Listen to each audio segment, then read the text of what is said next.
अनुवादक न्योइबो स्टूडियो, संपादक न्योइबो स्टूडियो।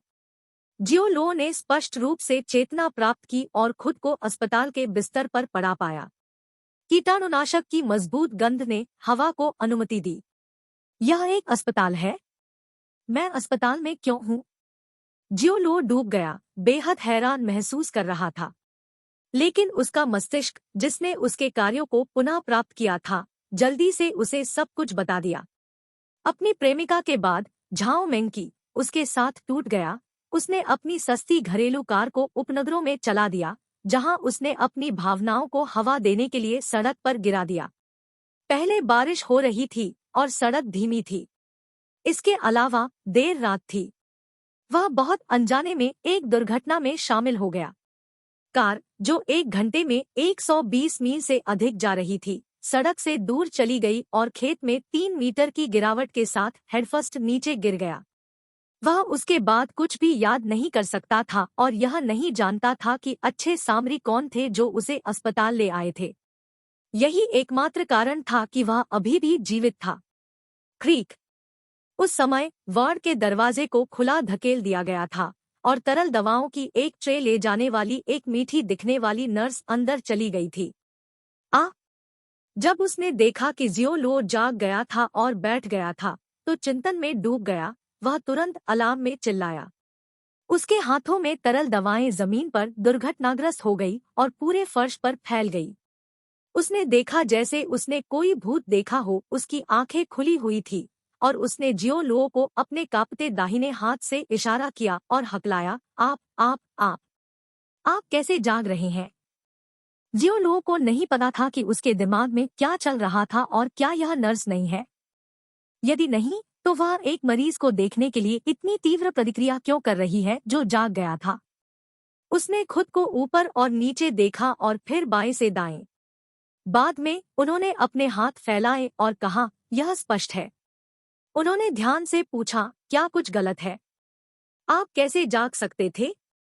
ऐसा कोई तरीका नहीं है जिससे आप जाग सकते हैं। कैसे? नर्स अभी भी ऐसी दिखती थी जैसे उसने कोई भूत देखा हो। उसकी आंखें और नाजुक मुंह खुले थे। वह एक अविश्वसनीय अभिव्यक्ति के साथ जियो लो को घूरता रहा। ऐसा लगता था कि वह उन तथ्यों पर विश्वास नहीं कर सकती थी जो उसकी आंखों के सामने थे। कोई रास्ता नहीं, वह जाग सकता था। जियो लो वास्तव में थोड़ा स्टम्प्ड महसूस किया। उसे समझ नहीं आया कि नर्स ऐसा क्यों कहेगी। पब फ्यूचर द्वारा विज्ञापन।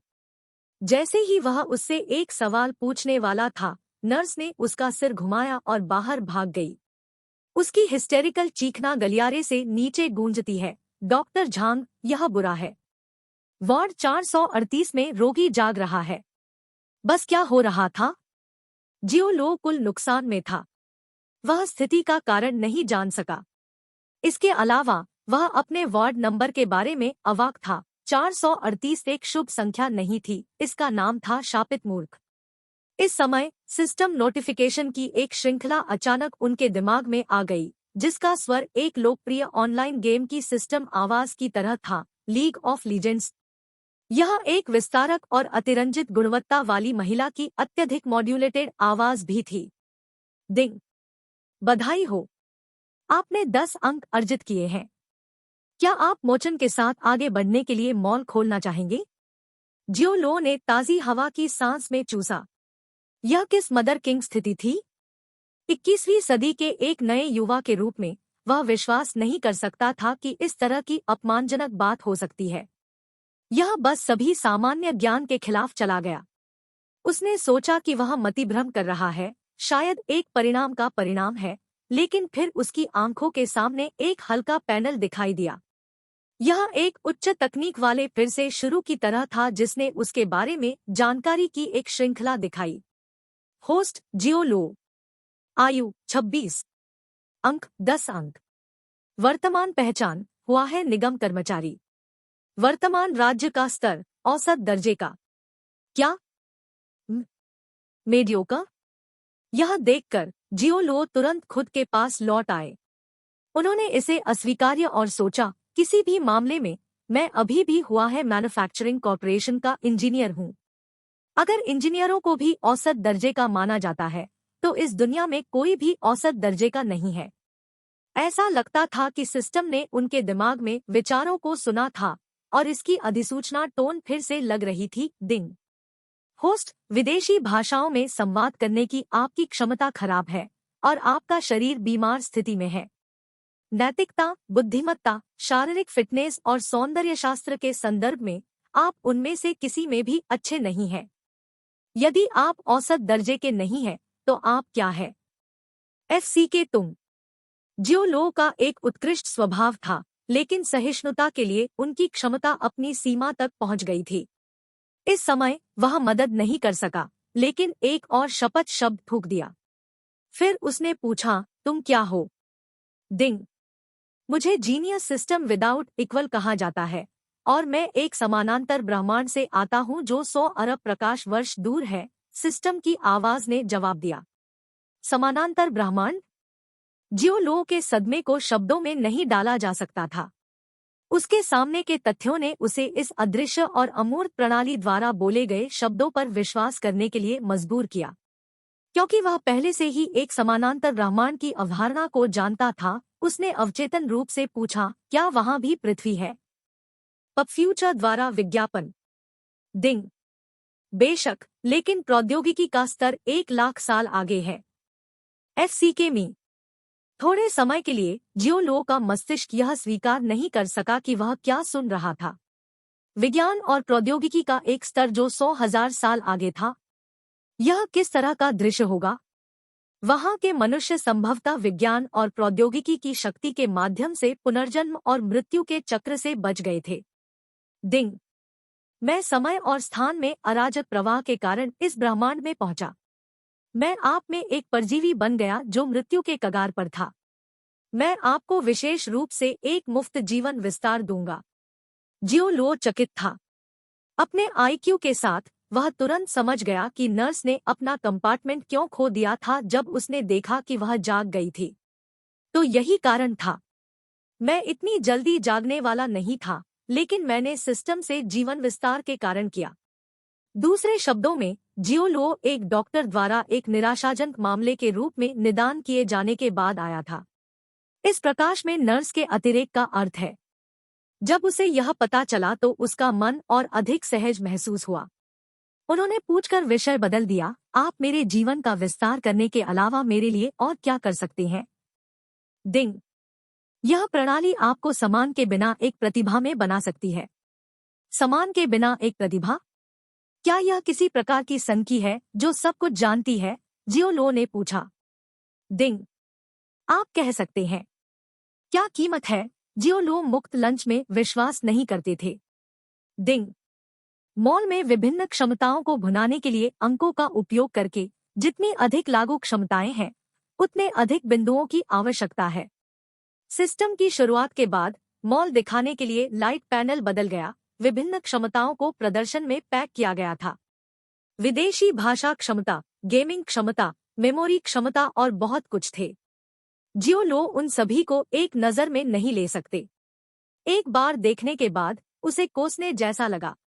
दिखाए गए हजारों क्षमताओं में से किसी को भी केवल 10 बिंदुओं के लिए भुनाया नहीं जा सकता था।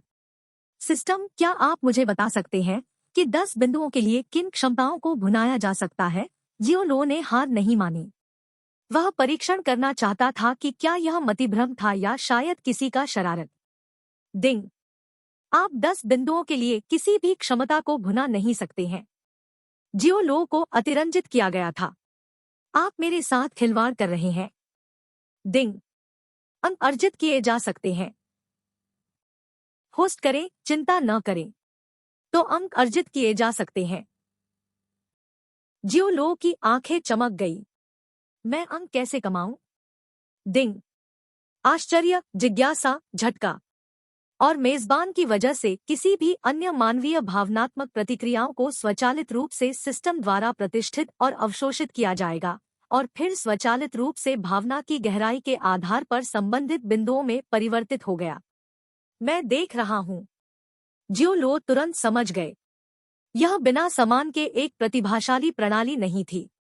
यह स्पष्ट रूप से एक धोखाखोर प्रणाली थी जिसने उसे भेड़िए को पकड़ने के लिए भेड़ खेलने के लिए लगातार एक दिखावा करने वाले झटके की तरह काम करने की अनुमति दी। वह 10 अंक जो अभी नर्स से अर्जित किए गए हैं। बैंग! अचानक वार्ड का दरवाजा खुला धकेल दिया गया।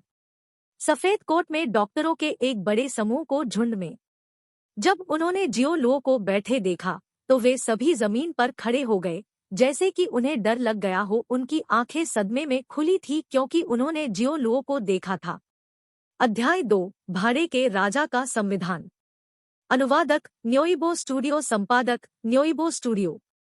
जियो लो ने अपनी आंखों में सदमे, भ्रम और संदेह देखा। रोगी को सेप्टिक शॉक, टूटी हुई आंतों, रक्तस्राव और यकृत और प्लीहा का संलयन होता है। वह केवल आधे दिन में कैसे जाग सकता था? इतना ही नहीं, रोगी को दोनों फेफड़ों पर भी विरोधाभास का सामना करना पड़ा। दोनों तरफ कई रिब फ्रैक्चर, कमिटेड खोपड़ी फ्रैक्चर, फटे हुए पेट की मांसपेशियों, पाचन तंत्र का रक्तस्राव और एक श्रोणि फ्रैक्चर। उनके शरीर पर इस तरह की गंभीर चोटों के साथ रोगी को इस तरह से चेतना कैसे मिली? अविश्वसनीय! यह एक चिकित्सा चमत्कार है। डॉक्टरों के समूह ने जियो लो को ध्यान से आकार दिया, जैसे कि वे एक विदेशी को देख रहे थे। उनके सदमे और आतंक को स्पष्ट नहीं किया जा सका। जो महिला नर्स पहले चिल्लाती थी, उनमें से एक थी। जियो लो को समान रूप से झटका लगा क्योंकि उनके अंकों का मूल्य तेजी से बढ़ रहा था। यह अचानक पिछले 10 बिंदुओं से बढ़कर 100 अंक हो गया। यह 100 पर नहीं रुका, लेकिन अंत में स्थिर होने से पहले 1001 अंक तक बढ़ गया। डिंग! बधाई! आपने 911 अंक अर्जित किए हैं। क्या आप मोचन के लिए मॉल में प्रवेश करना चाहते हैं? सिस्टम की अधिसूचना बज गई। जियो लो ने पलक झपकाई और अपने दिमाग को पकड़ लिया। उन्होंने अपने कमजोर संविधान को याद किया और पूछताछ की, सिस्टम, क्या ऐसा कुछ है जो मेरी शारीरिक शक्ति में सुधार कर सकता है?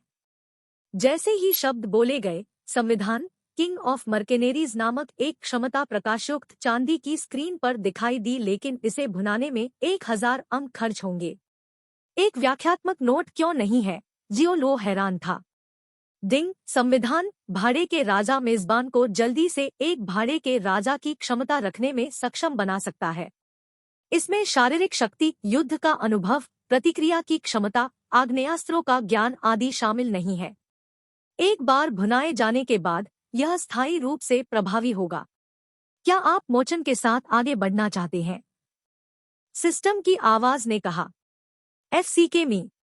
जियो लो ने ठंडी हवा की सांस ली। यह सिर्फ एक धोखा कोड से अधिक था। यह एक खेल की स्क्रिप्ट में जाने और मुख्य चरित्र की विशेषताओं को सीधे संशोधित करने जैसा था। रिडीम शब्द को उसके दांतों के बीच दरार से मुश्किल से निचोड़ा गया था।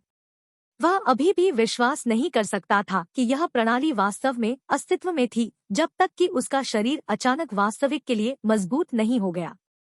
डिंग! बधाई! आपको संविधान प्राप्त हुआ है। भाड़े के राजा और 1000 अंक का उपयोग किया, सिस्टम नोटिफिकेशन वॉइस ने कहा। हालांकि कमरे में डॉक्टरों ने एक दूसरे को निराशा में देखा। ऐसा इसलिए था क्योंकि वे रोशन चांदी की स्क्रीन नहीं देख सकते थे या सिस्टम की सूचनाएं नहीं सुन सकते थे। वे सब सुन सकते थे जियो लो की आवाज। यह देखते हुए कि जियो लो खुद से कैसे बात कर रहे थे क्योंकि वह बिस्तर पर बैठे थे और कैसे उनके भौहों को कभी-कभी एक साथ खरोच दिया जाता था और आराम से, वे समान रूप से सहमत थे कि जियो लो का मस्तिष्क क्षतिग्रस्त हो गया था। हालांकि वह जाग गया था, अब वह एक मानसिक रोगी बन गया था। इसके अलावा वे अब तक पूरी तरह से शांत हो गए थे क्योंकि उन्हें एक बड़ी समस्या का एहसास हुआ था, और वह व्यक्ति था जिसने कल रात रोगी का निदान किया था। वह एक प्रशिक्षु था जो लंबे समय तक अस्पताल में नहीं आया था। रोगी की उनकी समझ भी इंटर्न द्वारा नैदानिक रिपोर्ट पर आधारित थी। आखिरकार वे कुछ समय पहले ही काम के लिए पहुंचे थे और उनके पास व्यक्तिगत रूप से रोगी की स्थिति की जांच करने का समय नहीं था। तो क्या यह एक गलत निदान हो सकता है? गलत रिपोर्ट प्राप्त करने का मामला? यह कोई चिकित्सा चमत्कार नहीं था। क्या आपने रोगी के परिवार से संपर्क किया है? एक मध्यम आयु वर्ग के डॉक्टर ने अपना सिर घुमाया और उसके बगल में महिला नर्स से पूछा।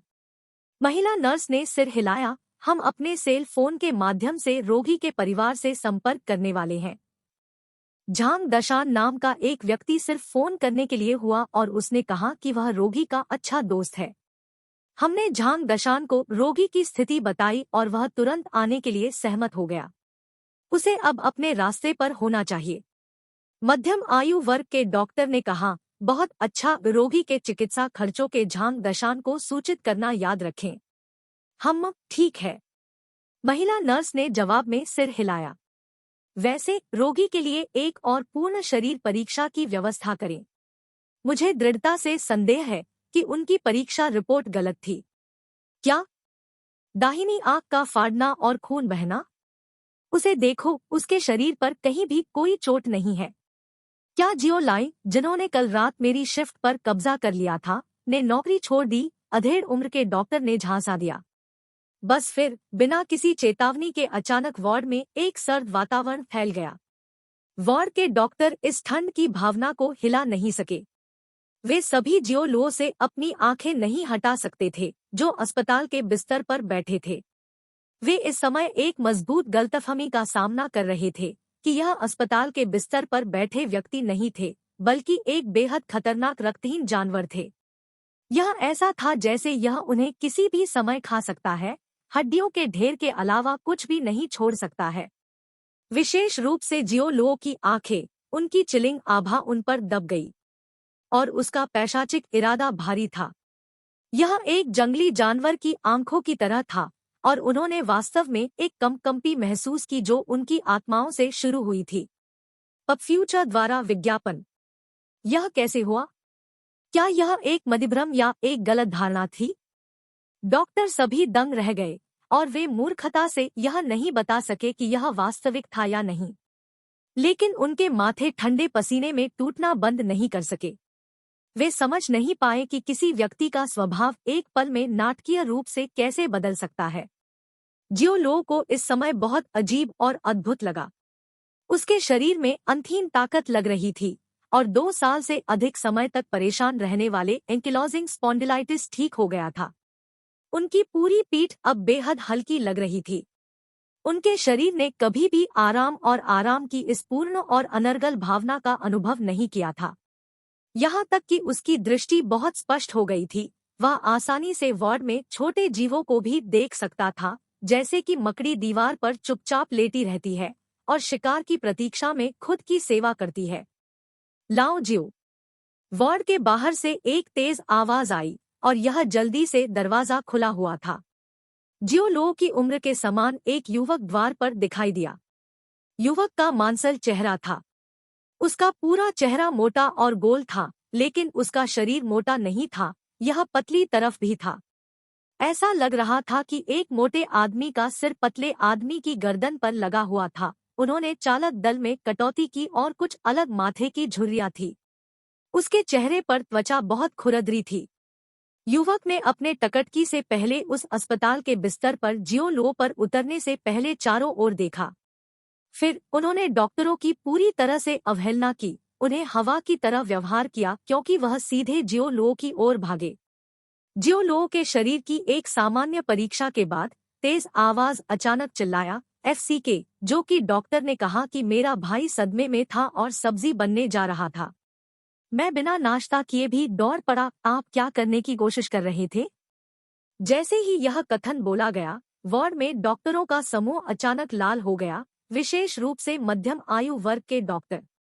भले ही निदान जियो लाई द्वारा लिखा गया था, कल रात आंतरिक चिकित्सक जियो लो के प्राथमिक चिकित्सक के रूप में क्वैक डॉक्टर का लेबल अभी भी सीधे उस पर नहीं लगाया जाएगा।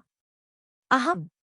जियो लो ने कुछ बार सूखा और शर्मिंदगी की लहर महसूस की। उनके दोस्त झांग दशान को वास्तव में कुछ भी कहने की हिम्मत थी। क्या वह डॉक्टरों के समूह द्वारा पीटे जाने से डरता नहीं था? डॉक्टरों की पंक्ति ने एक दूसरे को देखा और फिर उत्तराधिकार में कदम रखा। दरवाजा बंद करने के बाद खराब टेम्पर्स वाले कुछ डॉक्टर मदद नहीं कर सकते थे, लेकिन बाहर फ्लिप कर सकते थे। जियो लाई किस तरह की प्रतिष्ठा स्थापित करने की कोशिश कर रहा है? यहाँ तक कि इस तरह की गलती करने के लिए क्या उसने कल रात रोगी का निदान किया था? एक इंटर्न है। वह अपने काम में बिल्कुल भी गंभीर नहीं है। मेरा सुझाव है कि हम एक नियमित कर्मचारी बनने के लिए उसकी योग्यता को रद्द कर दें। उसे अगले 3 महीने अस्पताल में रहना चाहिए। हाँ, डॉक्टरों के रूप में हमारे लिए गलत निदान एक प्रमुख वर्जना है। यह पहली बार है जब मैंने अपने जीवन में इतनी बड़ी गलतफहमी देखी है। जाहिर है, इन डॉक्टरों ने निर्धारित किया था कि जियो लो का जागना एक चिकित्सा चमत्कार नहीं था, बल्कि एक बहुत बड़ा गलत निदान था। और गलत निदान के लिए जिम्मेदार एक जियो लाई था, जो उनके अस्पताल में एक नया प्रशिक्षु था। मध्यम आयु वर्ग के डॉक्टर ने कुछ नहीं कहा, लेकिन उनकी अभिव्यक्ति असामान्य रूप से बदसूरत थी। जियो लाई उनके नाम से एक प्रशिक्षु थे। यह भी पहली बार था कि उन्होंने डॉक्टर के रूप में इतनी बड़ी गलतफहमी देखी थी।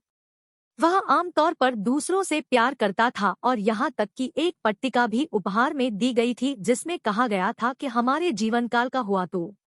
यह पूरी तरह से अपमानजनक नामों के विपरीत था जो उसने आज की सुबह से ही झेला था, जैसे कि क्वैक डॉक्टर। वह इन सभी को जियो लाई के साथ सुलझाएगा। अध्याय 3, इस्तीफा। अनुवादक न्योइबो स्टूडियो, संपादक न्योइबो स्टूडियो। जियो लो को यह पता लगाने के लिए परेशान नहीं किया जा सकता है कि डॉक्टर किसे दोष देना चाहते थे। वह अब जीनियस सिस्टम विदाउट इक्वल द्वारा लाए गए भाड़े के राजा के संविधान के उत्साह में पूरी तरह से डूब गया था। अस्पताल के बिस्तर की लोहे की रेलिंग को उसके नंगे हाथों से मोड़ दिया गया था। उन्होंने अब प्रणाली के वास्तविक अस्तित्व की पूरी तरह से पुष्टि कर दी थी। यह संधि के बाद निर्मित मतिभ्रम नहीं था। यदि कोई बड़ी आपदा में नष्ट नहीं होता है, तो आशीर्वाद निश्चित रूप से का पालन करेगा। पूर्वजों के शब्द वास्तव में झूठ नहीं है। हा हा हा। जियो लो खुद को दबा नहीं सके और दिल से हंसे। उसे लगा जैसे वह जाग गया है और उसने पाया कि वह सुपरमैन में बदल गया है, जिसने बाहर की तरफ अपने लाल जांघिया पहने थे और आकाश में उड़ सकता था। शब्दों में उत्साह का वर्णन करना मुश्किल था। हे, लाओ जियो, तुम्हारे साथ क्या हो रहा है? मुझे डराओ मत। आप इतने मूर्खतापूर्ण तरीके से खुद से खुश क्यों हो रहे हैं? झांग दशान ने जियो लो की आंखों के सामने अपने हाथों को ताली बजाई, लेकिन उन्होंने यह नहीं देखा कि कैसे जियो लो ने बिस्तर की लोहे की रेलिंग को विकृत आकार में बदल दिया था। जियो लो ने अपने पूर्व कॉलेज के कमरे के साथी और दोस्त को उसके सामने देखा। वह वास्तव में उसे जीनियस सिस्टम विदाउट इक्वल के बारे में बताना चाहता था, लेकिन उन्होंने इसके बारे में बेहतर सोचा। इस मामले को खुद तक रखना बेहतर था। अगर उसने यह कहा, तो उसे केवल झांग दशान द्वारा एक पागल की तरह माना जाएगा। आखिरकार यह बहुत हास्यास्पद था, जो यह विश्वास करेगा कि वह एक समानांतर ब्रह्मांड से 100 अरब प्रकाश वर्ष दूर जीनियस सिस्टम विदाउट इक्वल के साथ विलय कर दिया था। आप क्या देख रहे हैं? मैं देखने के लिए कुछ भी नहीं हूँ। बताओ, तुम अस्पताल में क्यों पड़े हो? झांग दशान ने जियो लो की छाती पर एक उंगली से थपथपाया, जिससे उसकी सारी ताकत गति के पीछे हो गई। आह! प्यार में निराशा। जियो लो ने आह भरी। उन्होंने एक खाते के साथ पीछा किया कि कैसे झाओ मेंकी उनके साथ टूट गया, जिसके बाद उसने देर रात उपनगरों में तेज गति से अपनी कार चलाई और एक कार दुर्घटना में समाप्त हो गया। सुनने के बाद झांग दशान ने आह भरी। FCK मी, आप वास्तव में एक महान आपदा से बच गए हैं। क्या आप मुख्य बिंदु को नहीं समझ सकते हैं? जियो लो ने अपनी आंखें घुमाईं। पब फ्यूचर द्वारा विज्ञापन। झांग दशान ने तुरंत डांटा, मुख्य बिंदु बोललॉक है। झाओ मेंकी एक गोज से कम है। तुम्हारे साथ तोड़ना उसका नुकसान है। आप बहुत उत्कृष्ट हैं। तुम भी अपनी खोपड़ी के पीछे एक पश्चकपाल रोटी है। फिजियोलॉजी की किताबों में कहा गया है कि यह एक सम्राट की विशेषता है। एक दिन, जितनी जल्दी या बाद में, आप अमीर और शक्तिशाली हो जाएंगे। जब वह समय आएगा, झाओ मेंकी के लिए केवल एक चीज बची है, वह है गुप्त रूप से खुद से रोना। जियो लो को नहीं पता था कि हंसना है या रोना है। उन्होंने दशान के कंधे को थपथपाया। दशान, मैं वास्तव में आपको ड्राइवर पर बात करने के कौशल के लिए सलाम करता हूँ। इस पर आपको कोई नहीं हरा सकता। खो जाओ। झांग दशान ने अपना हाथ अधीरता से लहराया और फिर एक गंभीर अभिव्यक्ति के साथ कहा, वैसे क्या आपको अब कोई असुविधा महसूस होती है? उदाहरण के लिए, क्या आपको उल्टी लगती है? मेरे साथ कुछ भी गलत नहीं है। मैं इस बार भाग्यशाली हूँ, केवल कार को फेंक दिया गया था। मैं पूरी तरह से ठीक हूँ और अब छुट्टी दी जा सकती है, जियो लो ने कहा। लाओ जियो, हम इस बारे में डींग नहीं मार सकते। शरीर क्रांति के लिए एक संपत्ति है। आप इसके बारे में लापरवाह होने का जोखिम नहीं उठा सकते। यदि आपके पास उपचार के लिए कोई पैसा नहीं है, तो मेरे पास है। मेरे पास लाखों नहीं है, लेकिन मैं निश्चित रूप से आपके लिए 3 से 4 हजार डॉलर लेकर आ सकता हूँ। अपने रिश्ते के साथ झांग दशान एक सीधे बात करने वाला व्यक्ति था जो चीजों को छिपाता नहीं था या झाड़ी के बारे में नहीं मारता था। इसके लिए वास्तव में कोई आवश्यकता नहीं है। जियो लो ने तुरंत बिस्तर से छलांग लगा दी। न केवल वह 3 बार फर्श पर कूद गया, वह यह साबित करने के लिए उल्टा चला गया कि उसका शरीर बेहतर था। झांग दशान की आंखें चौड़ी हो गई। ओ माय लॉर्ड, आपने उल्टा चलना कब सीखा? आपने उस कौशल को इतनी अच्छी तरह से छिपाया है। अब वह पूरी तरह से अपने दिल में विश्वास करता था कि जियो लो के शरीर के साथ कोई बड़ी समस्या नहीं थी। डिंग! बधाई हो, आपने 5 अंक अर्जित किए हैं। जियो लो ने सिस्टम अधिसूचना को नजरअंदाज कर दिया और हैंडस्टैंड को समाप्त कर दिया। उसने अपनी हथेलियों को धूल चटा दी और झांग दशान से कहा, इसलिए आपने जो कहा है उसके अनुसार क्या मुझे बाथरूम जाने पर भी आपको रिपोर्ट करना होगा? मुझे बाथरूम जाने में आपकी कोई दिलचस्पी नहीं है, लेकिन अगर आप किसी लड़की के साथ सेक्स करते हैं तो मैं इसके बारे में सुनना पसंद करूंगा। अधिक विस्तृत बेहतर। हे झांग दशान एक अशिष्ट तरीके से हंसे। एफसीके अपनी बहन। वहाँ झांग दशन जियो लो के डिस्चार्ज पेपर को पूरा करने के लिए हार्दिक हंसी के साथ भाग गया।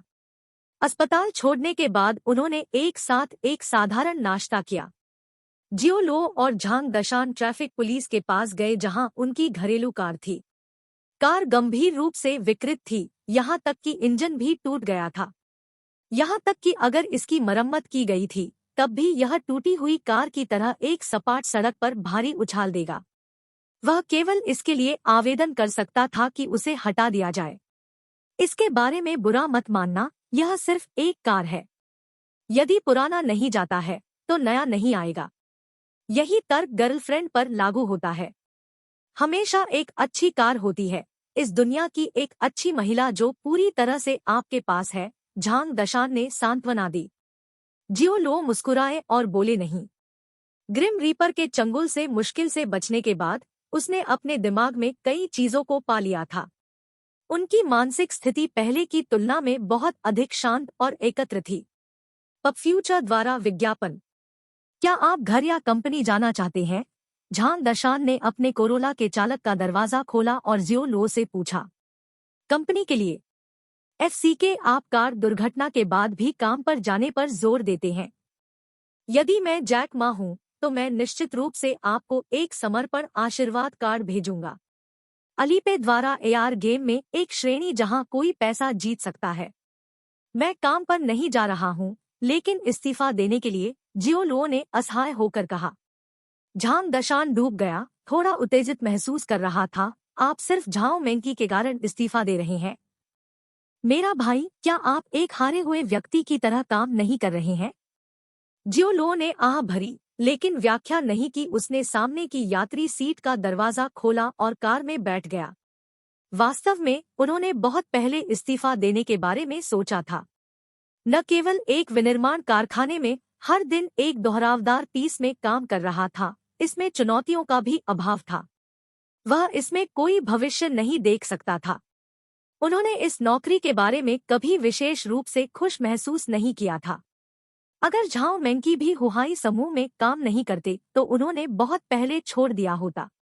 अब जब उनके पास जीनियस सिस्टम विदाउट इक्वल था तो हुहाई कॉरपोरेशन के लिए अपने कैरियर मार्ग को प्रतिबंधित करने की कोई आवश्यकता नहीं थी। झांग दशान ने अपना मुंह बंद कर लिया और ड्राइवर की सीट पर बैठ गए। उन्होंने जियो लो को हुहाई कॉरपोरेशन में भेज दिया। लाओ जियो, खुश हो जाओ। हम पुरुष हैं। एक महिला पर दुखी और उदास होने की कोई आवश्यकता नहीं है जो आपकी देखभाल नहीं करती है। झांग दशान ने फिर से सांत्वना में बात की। मैंने अपना दिमाग खोला है, मैं खुद को अच्छी तरह से समायोजित कर सकता हूँ। जियो लो का दिल गर्म हो गया। वैसे जब आप गाड़ी चला रहे हो तो आप ध्यान दे, मुझसे न सीखें और खुद को सड़क पर चलाएं। टचवुड। आप जैसे बदमाश से किसी अच्छे शब्द की उम्मीद नहीं की जा सकती। मैं जा रहा हूँ। जब मैं मुफ्त हूँ तो मैं आपको फिर से अच्छे समय के लिए कॉल करूँगा। झांग दशान ने त्वरक पर कदम रखा और साहसपूर्वक अपने कोरोला को दूर भगाया। जियो लो ने उसे तब तक छोड़ते देखा जब तक कि वह कार की छाया को और अधिक नहीं देख सका। उन्होंने अपने टकटकी को इकट्ठा किया और अपने कर्मचारी कार्ड को स्वाइप किया और हुहाई कॉरपोरेशन में चले गए। उनका इस्तीफा आखिरकार दोपहर से ठीक पहले पूरा हो गया। अपने सामान का एक बॉक्स पकड़े हुए जियो लो हुहाई कॉरपोरेशन के मुख्य मार्ग से नीचे चला गया, जहां उसने 3 साल तक काम किया था। उसके दिल में सभी तरह की भावनाएं अच्छी तरह से फैल गई। विश्वविद्यालय से स्नातक होने के बाद यह उनकी पहली नौकरी थी। उसे तब भी याद आया जब वह पहली बार आया था, सपनों और आदर्शों से भरा हुआ था।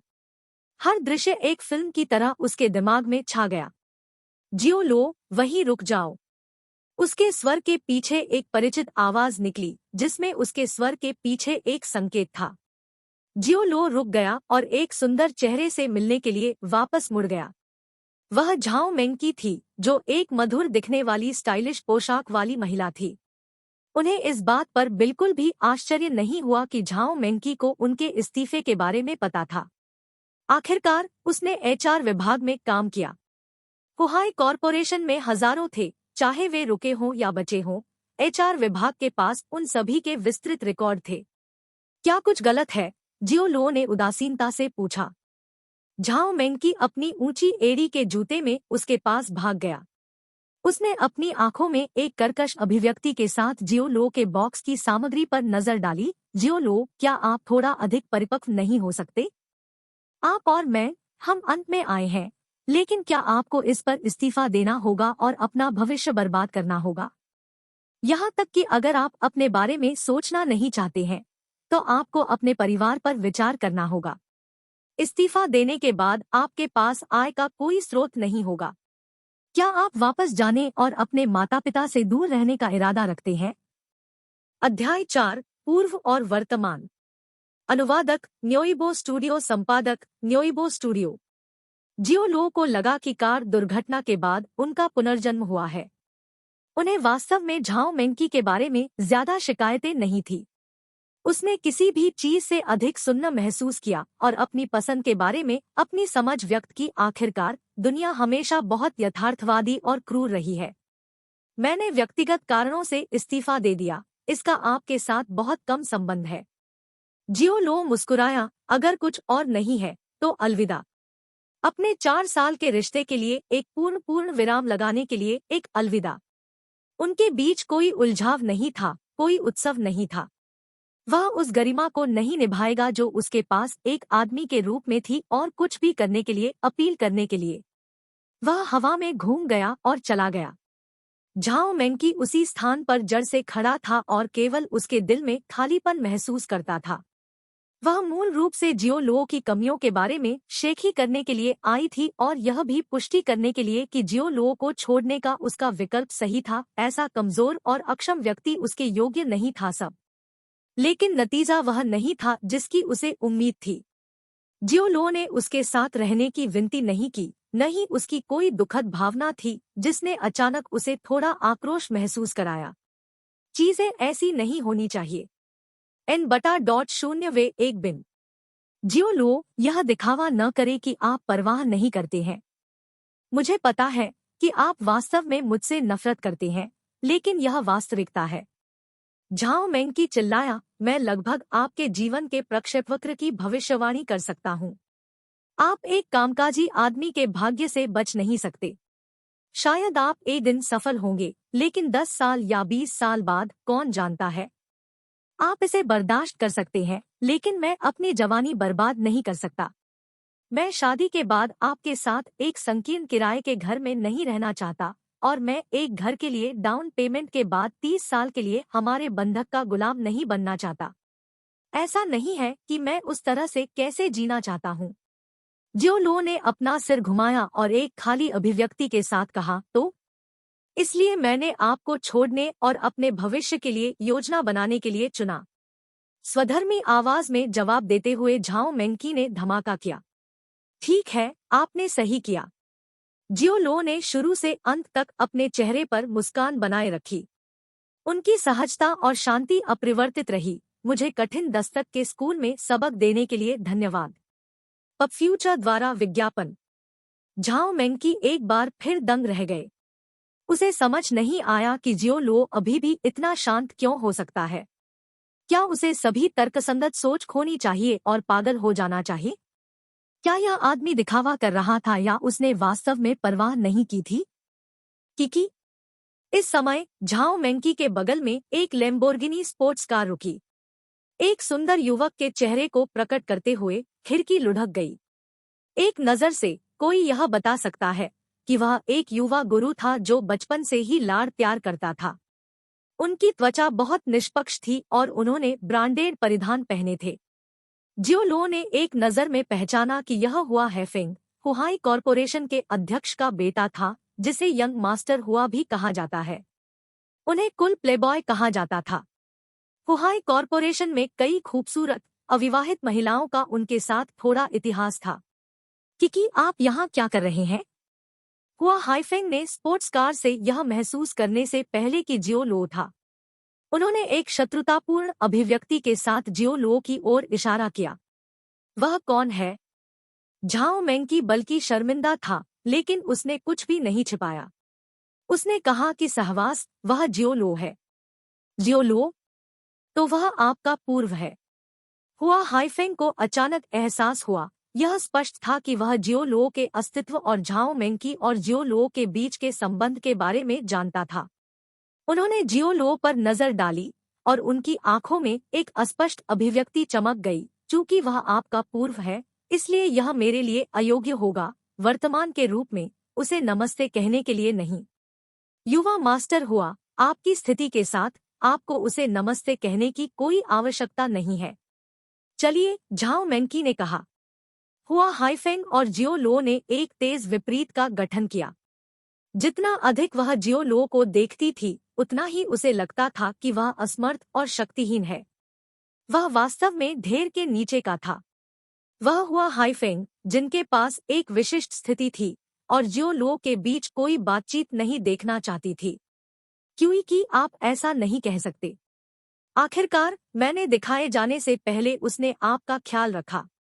यह केवल स्वाभाविक है कि मैं उसके लिए धन्यवाद देता हूँ। यहाँ मेरे लिए रुको, मैं अभी वापस आऊंगा। जिसके बाद हुआ हाइफेंग जियो लो की ओर चला गया। झाओ मेंकी की पीठ के साथ हुआ हाइफेंग ने कुछ भी छिपाने की जहमत नहीं उठाई। एक अजीब और आत्मसंतुष्ट मुस्कान उसके चेहरे पर दिखाई दी क्योंकि वह एक विजेता की तरह अकड़ गया था। उसने अपना हाथ बाहर निकाल दिया, एक तीखी और बुरी मुस्कान देते हुए। हेलो, मैं हुआ हाइफेंग, आपसे मिलकर खुश हूँ।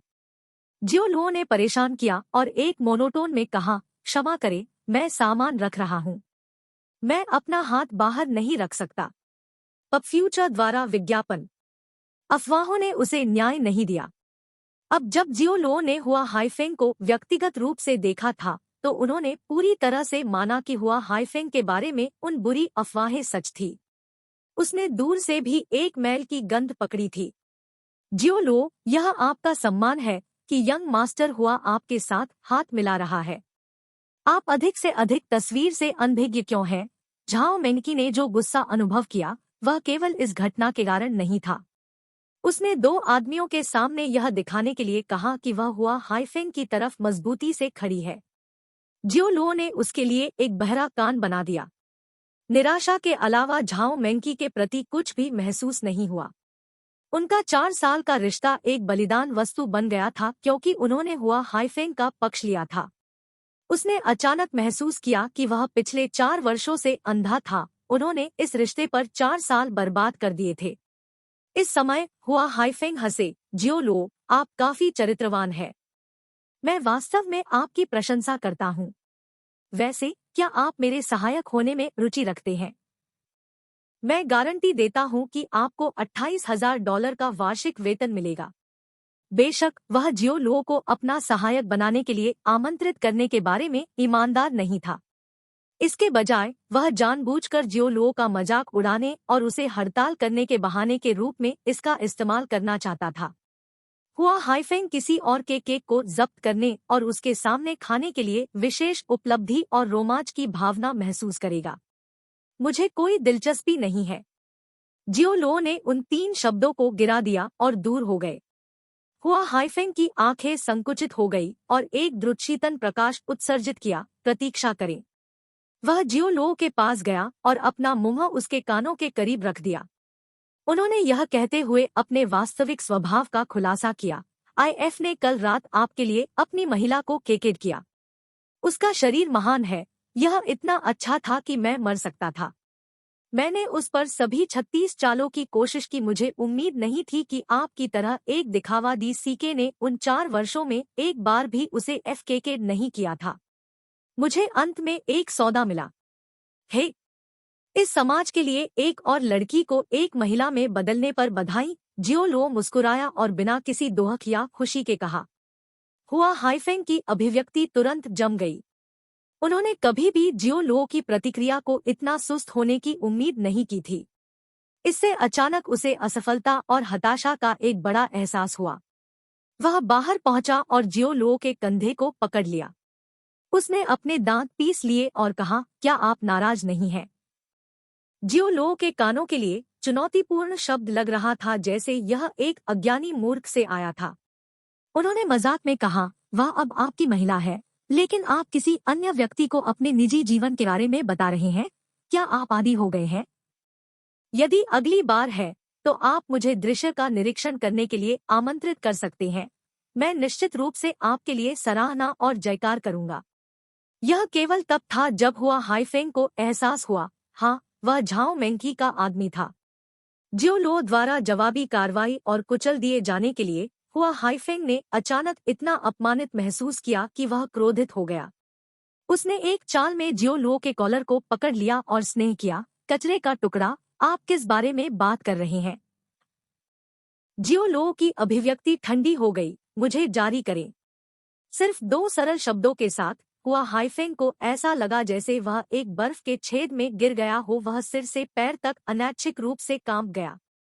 खासकर जब वह जियो लो की आंखों से मिला तो वह सीधे खड़े होने से अपने शरीर पर बालों को नियंत्रित नहीं कर सका। इस बच्चे की आंखें इतनी डरावनी कैसे हो सकती हैं? हुआ हाइफेंग भयभीत था। वह विश्वास नहीं कर सकता था कि जियो लो उसे अपनी आंखों से सिर्फ एक नजर से डरा सकता है। अवचेतन रूप से वह जाने देने वाला था, लेकिन जब झाओ मेंकी उसके पीछे खड़ा था तो वह हार कैसे स्वीकार कर सकता था? इसके अलावा उन्हें विश्वास नहीं था कि जियो लो जब वह हुहाई कॉरपोरेशन में थे तो उनके लिए कुछ भी करने की हिम्मत करेंगे। तो क्या होगा अगर मैं जाने नहीं देता? तो आप मुझे मारना चाहते हैं? चलो, मैं तुम्हें 10 गुना साहस दे सकता हूँ।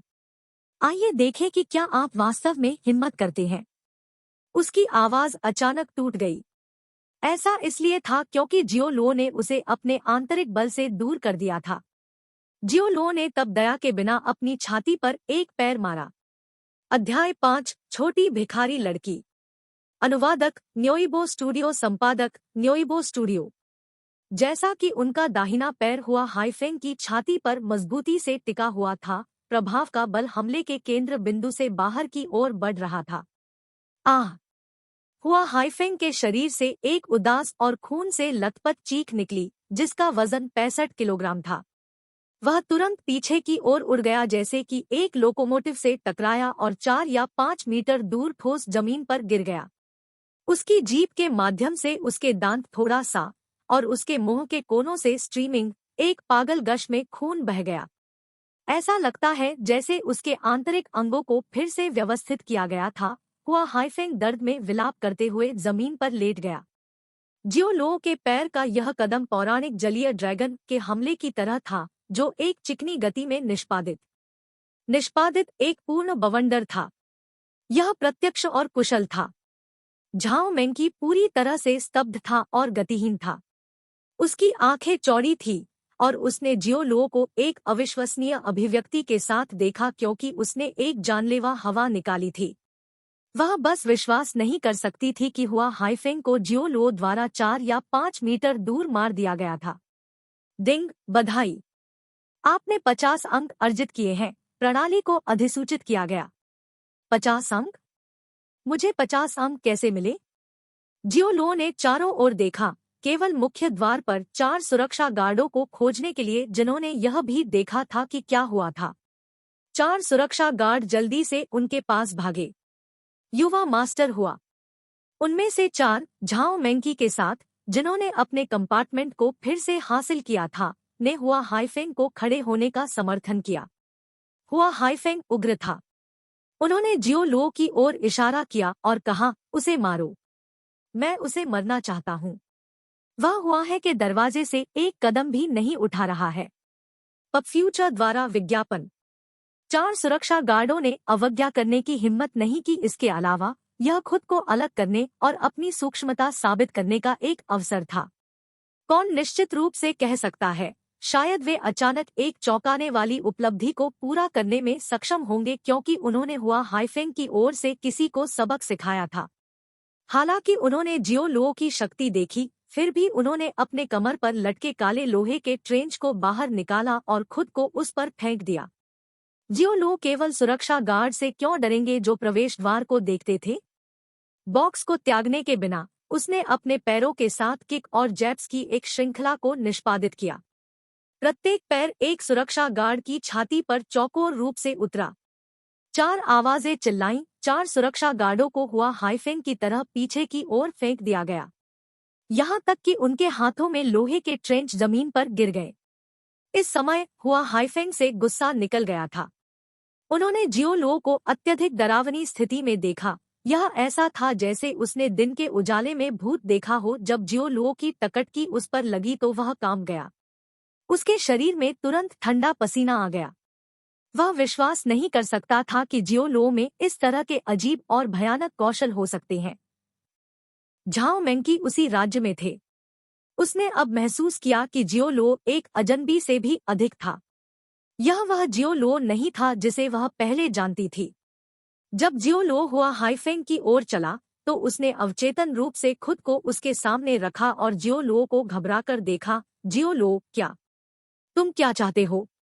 जियोलो ने उसकी उपेक्षा की। वह बस मुस्कुराया और बुरी तरह से भयभीत हुआ हाइफेंग को देखा। उन्होंने कहा, युवा मास्टर हुआ, अगर आपके पास करने के लिए कुछ नहीं है तो अन्य लोगों के कॉलर को हथियाने के लिए मत जाइए। यह बहुत बुरा है। मैंने आपको चेतावनी दी थी लेकिन आपने जाने नहीं दिया। आपको मुझसे किक लेने के बारे में नाराज नहीं होना चाहिए। उसका टकटकी झाओ मेंकी की ओर मुड़ गया और उसने मुस्कुराहट के साथ कहा, हर कोई राजकुमारी की बागडोर पहनना चाहता है, लेकिन आप इसे कब तक पहन सकते हैं? 3 महीने या आधा साल? झाओ मेंकी के शरीर से एक कंपी चली गई। जियोलो के शब्दों ने उसकी चिंता पर अधिकार कर लिया। हाँ, हालांकि वह हुआ हाइफेंग की प्रेमिका बन गई क्योंकि वह चाहती थी। झाओ मंकी के पास सुरक्षा की थोड़ी भी भावना नहीं थी और हमेशा यह महसूस किया कि उसे किसी भी समय उसके द्वारा छोड़ दिया जा सकता है। यह भी मुख्य कारण था कि वह आज जियोलो की तलाश में गई थी। उसके दिल में गहरी, वह अभी भी उसे उसकी बैकअप योजना के रूप में होने की उम्मीद करती है, जो उसे सुरक्षा की भावना देगा। बेशक, यह सिर्फ मेरी सलाह है। बेझिझक इसकी अवहेलना करें। यह कहने के बाद जियोलो वापस देखे बिना चले गए। झाओ मेंकी को लग रहा था कि उसकी आत्मा अचानक खो गई है। वह एक ही जगह पर खड़ा था, एक बेवकूफ की तरह लग रहा था। उसने सोचा कि जियोलो के साथ संबंध तोड़ना निश्चित रूप से सही काम था। लेकिन जब आदमी वास्तव में मुड़ गया और चला गया, तो केवल एक चीज जो उसने महसूस की वह थी नुकसान, उदासी और अकेलेपन की अनंत भावना। इस आदमी के साथ रहने वाले उसके 4 साल का हर छोटा विवरण उसके दिमाग में एक नॉनस्टॉप स्ट्रीम में उभरा। हर दृश्य सामान्य और सामान्य था, लेकिन वह उन्हें पूरी तरह से जाने नहीं दे सकती थी। वह अंडे से तले हुए चावल जियोलो से चूक गई। जब वह बीमार थी तो उसकी सावधानीपूर्वक देखभाल, और इससे भी अधिक उसकी संकीर्ण लेकिन गर्म छाती।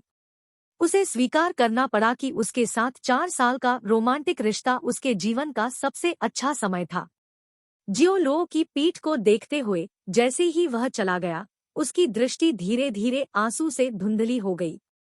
उसकी भावनाएं अवर्णनीय रूप से जटिल हो गई। उसे लगा जैसे उसने कोई महत्वपूर्ण चीज खो दी हो। हलचल वाली सड़क पर चलते हुए जियो लो ने एक हल्कापन महसूस किया जो उसने पहले कभी अनुभव नहीं किया था। कुछ समय के लिए वह समझा नहीं सकता था कि वह इतने मूड में क्यों था। शायद यह इसलिए था क्योंकि उसने झाओ मेंगकी की वास्तविक प्रकृति को देखा था, या ऐसा इसलिए हो सकता है क्योंकि उसने हुहाई निगम छोड़ दिया था। लंबे समय के बाद वह एक डिपार्टमेंटल स्टोर के प्रवेश द्वार पर आया और उसकी टकट की चौक के एक कोने पर उतरी। लगभग 7 या 8 साल की लगता में एक छोटी लड़की थी। वह पर्यटकों के प्रवाह से भीख मांग रही थी। छोटी लड़की बेपनाह थी। उसके लंबे काले बाल इतने गंदे और गंदे थे कि गांठें पहले से ही बनने लगी थी। उसके पैर एक असामान्य स्थिति में घुमावदार थे और उसके पैर की मांसपेशियों को गंभीर रूप से एट्रोफी किया गया था। वह खड़े होकर चल नहीं सकती थी। वह केवल अपने युवा और कोमल हाथों पर भरोसा कर सकती थी कि वह धीरे धीरे एक छोटी सी सील की तरह क्रॉल करे, क्योंकि उसने एक कटे हुए कटोरे के साथ धक्का दिया था। उसके लंबे पतलून के पैर जमीन पर हवा से खींचे गए। वे धूल में ढके हुए थे और 2 गंदी लकीरों की तरह दिखते थे। थोड़ी देर के बाद छोटी भिखारी लड़की अपने पैरों पर रेंगती रही और चिपकी हुई कटोरी को धीरे से हिलाया। कंटेनर के खिलाफ सिक्कों की आवाज निकली। पपफ्यूचर द्वारा विज्ञापन। जियो लो ने अपना सिर नीचा किया और उसकी टकट की छोटी लड़की से टकरा गई। यद्यपि वह गंदी थी और यहाँ तक कि एक तीखी गंध भी उत्सर्जित करती थी, उसकी आंखें क्रिस्टल स्पष्ट और सतर्क थी, इतनी उज्जवल कि वे आकाश में सितारों से मिलते जुलते थे। कृपया एक अच्छा काम करें और मुझे कुछ रुपए दें, छोटी लड़की ने कहा। उम्मीद है। जियो लो ने देखा कि वह दयनीय थी, इसलिए उसने बॉक्स को नीचे कर दिया, अपनी जेब से $2 का नोट निकाला और उसे कटोरे में डाल दिया। धन्यवाद मिस्टर। बुद्ध आपको आशीर्वाद देंगे। छोटी लड़की ने हाथ मिलाया और अपने हाथों को हथेली से हथेली पर रख दिया। जियांगचेंग के लोग बुद्ध पर विश्वास करते थे और छोटी लड़की के आभार के शब्दों में कुछ भी गलत नहीं था। जियो लो ने सोचा कि वह बहुत उज्जवल और जल्दी जल्दी थी, इसलिए उसने 2 $10 के नोट निकाले और उन्हें अपनी जेब में भर लिया। जल्दी से घर जाओ और अपने परिवार को कुछ स्वादिष्ट खरीदने के लिए प्राप्त करें। उसने वास्तव में महसूस किया कि छोटी लड़की दयनीय थी। वह अभी भी इतनी छोटी थी, लेकिन उसे इस तरह से पीड़ित होना पड़ा। घर। छोटी लड़की का छोटा शरीर थोड़ा कांप गया और उसकी चमकदार आंखें बेजान हो गई। वह खुद को गुनगुना रही थी, या शायद वह अपनी कहानी सुना रही थी, मेरे पास अब कोई घर नहीं है। उसने अपनी कम उम्र के बावजूद एक महान उदासी और अकेलेपन का खुलासा किया। उसकी आंखें लाल हो गई, जिससे 2 लाल घेरे बन गए। जियो लो हैरान था। हर किसी के पास एक घर और माता पिता है। आपके पास घर क्यों नहीं है? छोटी लड़की ने अपना सिर हिलाया और फिर जोर से मुस्कुराई। उसने विषय बदल दिया और कहा, आप एक अच्छे व्यक्ति हैं, धन्यवाद। उसके बाद उसने बड़ी मुश्किल से अपने खूबसूरत शरीर को हिलाया और रेंग कर चली गई। जियो लो ने सोचा कि यह छोटी लड़की असाधारण थी, उसकी एक कहानी थी। इसके बारे में सोचने के बाद उसने चुपचाप उसका पीछा किया। वह अंत में एक उदास गली में रेंग गई, जहां एक बदसूरत और क्रूर काउंटेंस वाला एक युवक इंतजार कर रहा था। उसकी वापसी को देखते हुए युवक ने चाकू रखा जिसे वह अपनी जेब में वापस खेल रहा था और लड़की के पास चला गया।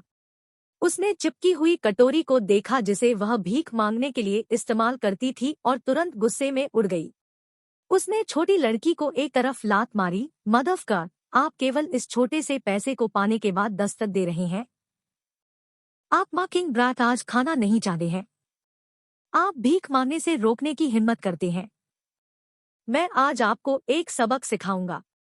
क्रोधित युवक की भयंकर और भयावह अभिव्यक्ति थी। वह अपनी आस्तीन ऊपर लुढ़का और उसकी ओर दौड़ा। छोटी लड़की के बालों को एक गति से पकड़ लिया और उसके पूरे शरीर को हवा में उठा दिया। यह दर्द होता है। दर्द होता है। उसके पैर जमीन से उठा लिए गए और तीव्र दर्द ने उसे रुला दिया। उसे बहुत दुख हुआ। आप क्यों रो रहे हैं? इसे पकड़ो। युवक ने उसे अपने हाथ से थप्पड़ मारा। पियो। उसने उसे फिर से मारा। उत्तराधिकार में लड़की के चेहरे पर भारी थप्पड़ पड़ गए, जिसकी उसे कोई चिंता नहीं थी। वह केवल दर्द को सहन कर सकती थी, अपने दांतों को पीसकर खुद को रोने से रोक सकती थी, लेकिन आंसू बहते रहे। उसका चेहरा सूज गया और विकृत हो गया। अध्याय 6। एक अच्छा व्यक्ति। अनुवादक न्योइबो स्टूडियो, संपादक न्योइबो स्टूडियो। उसे जाने दो। खाली गली के माध्यम से एक ठंडी, कठोर आवाज। बदसूरत और क्रूर दिखने वाले आदमी ने अपना सिर घुमाया, केवल एक चेहरे में सेट की गई नियमित विशेषताओं के साथ मिलने के लिए जो एक महान आत्मा को बाहर निकालता है। फिर उसने निडर होकर हंगामा किया, जैसे वह सही रास्ते पर हो। मैं अपनी बेटी को अनुशासित कर रहा हूँ। यह आपके व्यवसाय में से कोई नहीं है। अन्य लोगों के मामलों में ध्यान न दे। स्क्रैम। मैं आपको उसे जाने देने के लिए कह रहा हूँ। जियो लो ने ठंड से चिल्लाया। उसके शरीर का थोपने का तरीका अचानक तेज हो गया। चेतावनी के बिना जानवर एक हड्डीभेदी ठंड महसूस करता था, एक सर्द जिसने उसके बालों को अंत तक खड़ा कर दिया। वह एक जहरीले सांप की चौकस निगाह के नीचे एक मेंढक की तरह था। वह एक खतरनाक किनारे पर चल रहा था। खुद की मदद करने में असमर्थ, उसने एक कदम पीछे ले लिया। जब वह एक टकटकी में था, जियो लो ने अपना धैर्य खो दिया। जियो लो का शरीर काली बिजली की एक लकीर में बदल गया जो उसकी ओर बढ़ गया। पलक झपकते ही उसे 7 या 8 मीटर खटखटाया गया। छिपी और क्रूर उपस्थिति वाले व्यक्ति को केवल उसकी आंखों के सामने कुछ झिलमिलाहट महसूस हुई। उसके पास वापस लड़ने का समय नहीं था। एक मुड़ी हुई मुट्ठी ने उसके चेहरे को नमस्कार किया और उसके सिर में बाढ़ आने के बाद एक तीव्र दर्द हुआ। उसके शरीर को असहाय रूप से वापस फेंक दिया गया था। उसके मुंह से एक खूनी दांत निकल रहा था। छोटी लड़की गिर गई, लेकिन जियो लो द्वारा दृढ़ता से पकड़ा गया। जब उसे पता चला कि यह वही आदमी है जिसने उसे बहुत सारे पैसे दिए हैं, तो वह पहले आंसू बहाते हुए तड़पता हुआ महसूस करता है। क्या वह आपका पिता है? जियो लो से पूछा, जमीन पर छिपे हुए हल्क की ओर इशारा करते हुए। अपना सिर हिलाते हुए उसने कहा, नहीं। वह एक बुरा आदमी है। उसने मेरे पैर तोड़ दिए और मुझे पैसे मांगने के लिए मजबूर किया। कृपया पुलिस को फोन करें। उनसे कहो कि मुझे ले जाओ। मैं घर जाना चाहता हूँ। मुझे अपने डैडी और मम्मी बोहो चाहिए। उसने अपने दिल को रोया। उसका युवा और नरम शरीर प्रत्येक सोप के साथ गर्म हो गया। जियो लो तुरंत समझ गए। छोटी लड़की का मानव तस्करों ने अपहरण कर लिया था। इन लोगों ने क्रूरता से उसके दोनों पैरों को तोड़ दिया, एक स्वस्थ व्यक्ति को एक दुखी, विकलांग भिखारी में बदल दिया। वह उनके लिए नकदी गाय से ज्यादा कुछ नहीं था। गंदगी की गांठ की तरह भीख मांगने के लिए सड़कों पर फेंक दिया गया। इस बिंदु पर आदमी जमीन से उठ गया, उसके मुंह में खून थूक दिया और अपनी जेब से स्विचब्लेड निकाला। वह जियो लो में बुरी तरह से घूरता था। लड़का, उसे अब मुझे सौंप दो और हम अभी भी चीजों पर बात कर सकते हैं। अन्यथा मैं आपको इस चाकू से मारूंगा। मैं वास्तव में जानना चाहता हूं कि आप मुझे कैसे मारना चाहते हैं। जब जियो लो ने अपने पैर पर मुहर लगाई तो एक जोरदार धमाके की आवाज सुनाई दी, क्योंकि उसके पैर के नीचे से लेकर आसपास के क्षेत्र तक मकड़ी के जाले की तरह दरारें फैल गई। पपफ्यूचर द्वारा विज्ञापन। गल्प। आदमी ने कठिनाई के साथ अपनी लार निगल ली, सोच रहा था कि यह राक्षस कहाँ से आया है। उसने अपने पैर के एक स्टॉम्प के साथ सीमेंट की सतह को फटा। आप बस इंतजार करें। इन कठोर शब्दों को बोलने के बाद वह हार और अविश्वास में भाग गया। उन्होंने नहीं सोचा था कि उनका शरीर ठोस मार्ग से अधिक मजबूत था। जियो लो तुरंत उसकी ओर बह गया और इस आदमी को अपनी मुट्ठी से वापस उड़ा दिया। जैसे जैसे आदमी वापस उड़ता गया, 2 खूनी दांत उसके मुंह से छिपकर निकल गए। डिंग। बधाई हो, आपने 10 अंक अर्जित किए हैं। सिस्टम अधिसूचना जारी हुई। जियो लो ध्यान देने में बहुत व्यस्त थे। उसने अपनी निगाहें जमाई और छोटी लड़की को देखा। उसे सहलाते हुए उसने उसे देखा। डरो मत, सब कुछ ठीक है। छोटी लड़की ने अपने आंसुओं को बिना सोचे समझे मिटा दिया। आधे घंटे बाद जियो लो सार्वजनिक सुरक्षा ब्यूरो में छोटी लड़की के साथ दिखाई दिए। यहाँ रहें, पुलिस आपको अपने माता पिता के घर भेज देगी। जियो लो ने वही किया जो वह कर सकता था। अब छोड़ने का समय था। मिस्टर, धन्यवाद। छोटी लड़की बहुत समझदार थी। वह जानती थी कि वह सही व्यक्ति से मिली है, अन्यथा वह अभी भी तस्करों के हाथों पीड़ित होगी। जियो लो उस पर मुस्कुराया और फिर पुलिस स्टेशन से बाहर चला गया। एक पुलिस अधिकारी के साथ वह थोड़ा बड़ा था। श्री जियो लो, कृपया आश्वस्त रहें कि हम उसे उसके जन्म के माता पिता को वापस भेज देंगे। आपकी परेशानी के लिए धन्यवाद। यह पुलिस के रूप में हमारा कर्तव्य और जिम्मेदारी है। यह कोई परेशानी नहीं है। उसे बाहर निकालने वाला पुलिसकर्मी मुस्कुराहट से भरा था। उसने जियो लो का हाथ हिलाया। आजकल हमें इस समाज में श्री जियो लो जैसे और लोगों की आवश्यकता है। कम अपराध होंगे। जियो लो ने अधिक नहीं कहा। उसने सिर्फ सिर हिलाया और छोड़ने के लिए खड़ा हो गया। थाने के प्रवेश द्वार के पास एक पुलिसकर्मी उनकी ओर चल रहा था। वह जल्दी में रही होगी क्योंकि वह जल्दी से चल रही थी। यदि यह जियो लो की त्वरित प्रतिक्रिया के लिए नहीं था तो उनमें से दोनों टकरा गए होंगे। हालांकि उनकी क्षमता बस इतनी थी और उनके कंधे अभी भी छुए हुए थे। पुलिसकर्मी पीछे मुड़ गया और जियो लो ने भी ऐसा ही किया। उनके गज मध्य हवा में मिले। पूर्व कंपी, बाद में शांत और एकत्र माफी मांगने के बाद वह पीछे देखे बिना चला गया। टीम लीडर गो, जियो लो की ओर इशारा करते हुए पुलिसकर्मी ने पुलिसवालों को बधाई दी। उसने जियो लो की पीठ पर इशारा किया और पूछा, वह आदमी कौन है? पुलिसकर्मी मुस्कुराया और कहा, वह एक अच्छा आदमी है। पब फ्यूचर द्वारा विज्ञापन। एक अच्छा आदमी? पुलिसवालों को शब्दों के लिए स्टंप किया गया था। जिस क्षण उनके गजों ने आपस में बातचीत की, उसने स्पष्ट रूप से एक घुटन भरी ठंड महसूस की जिसने उसे हर तरफ गोज़बम्प्स में तोड़ दिया। उसकी आंखों में अभिव्यक्ति ड्रग पुशर्स की तुलना में तेज और डरावनी थी जो उसने पहले निपटा दी थी। पुलिसकर्मी ने सिर हिलाया और मुस्कुराया। उसने एक भूमिगत आपराधिक गिरोह की एक छोटी लड़की को बचाया जो बच्चों को भीख मांगने के लिए गुलाम बनाने में माहिर है। वह स्पष्ट रूप से एक अच्छा लड़का है। मैं देख रहा हूँ। जियो लो के खिलाफ पुलिसकर्मी की चेतावनी तुरंत गायब हो गई और उसने जियो लो की पीठ से अपनी टकटकी लगा ली। वैसे वह छोटी लड़की कहाँ है? वह हमारे कार्यालय में है। बहुत अच्छा, यह एक उद्घाटन होना चाहिए। जब तक हम ध्यान से इसे खोलते हैं, हम जियांगचेंग में पूरे भूमिगत आपराधिक गिरोह का सफाया कर सकते हैं जो बच्चों को भीख मांगने के लिए गुलाम बनाता है। पुलिस वाले की आंखों में अत्यधिक घृणा का एक फ्लैश दिखाई दिया क्योंकि वह जल्दी से पुलिस स्टेशन की इमारत में चली गई। अपने किराए के घर में वापस जियो लो ने सिस्टम में मॉल को ब्राउज किया। अब उसके कुल 200 अंक थे। एक विदेशी भाषा की क्षमता को भुनाने के बाद वह 0 अंक तक नीचे था। सौभाग्य से इस विदेशी भाषा की क्षमता केवल अंग्रेजी का उल्लेख नहीं करती थी, इसमें रूसी, फ्रेंच, जर्मन आदि भी शामिल थे। 1 दर्जन से अधिक भाषाएं थी। जियो लो ने व्यक्तिगत रूप से संबंधित भाषाओं में 1 दर्जन से अधिक फिल्में पाईं और पाया कि न केवल वह उन सभी को समझ सकता है, वह फिल्मों में पात्रों लाइनों को भी धारा प्रवाह दोहरा सकता था। यह क्षमता नौकरी खोजने में फायदेमंद होनी चाहिए। जियो लो काफी संतुष्ट थे। अंगूठी, अंगूठी, अंगूठी। यह उसका मोबाइल फोन था। जियो लो ने अपने फोन को देखा। यह उनकी बहन जियो रुई थी जो एक नर्स के रूप में काम करती थी। जैसे ही उसने उत्तर कुंजी को दबाया, फोन से जियो रुई की आवाज सुनी जा सकती है। ब्रो, मैंने झांग दशान से सुना कि आप और झाओ मेंगक्वे टूट गए।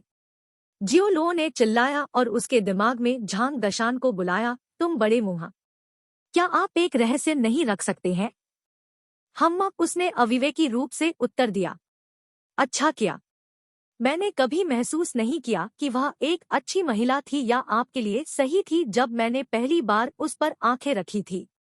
उसका बैग एक ब्रांडेड था और कपड़ों के एक लेख की कीमत $100 से अधिक थी। उसके बारे में एक अप्रिय इत्र गंध भी थी और उसकी विशेषताएं तेज और निर्दयी थी। यदि आप उससे शादी करते हैं तो आप निश्चित रूप से परेशानी पूछ रहे होंगे, यहाँ तक कि परिवार के लिए एक कठिन समय की उम्मीद कर सकते हैं, जियो रुई ने कहा।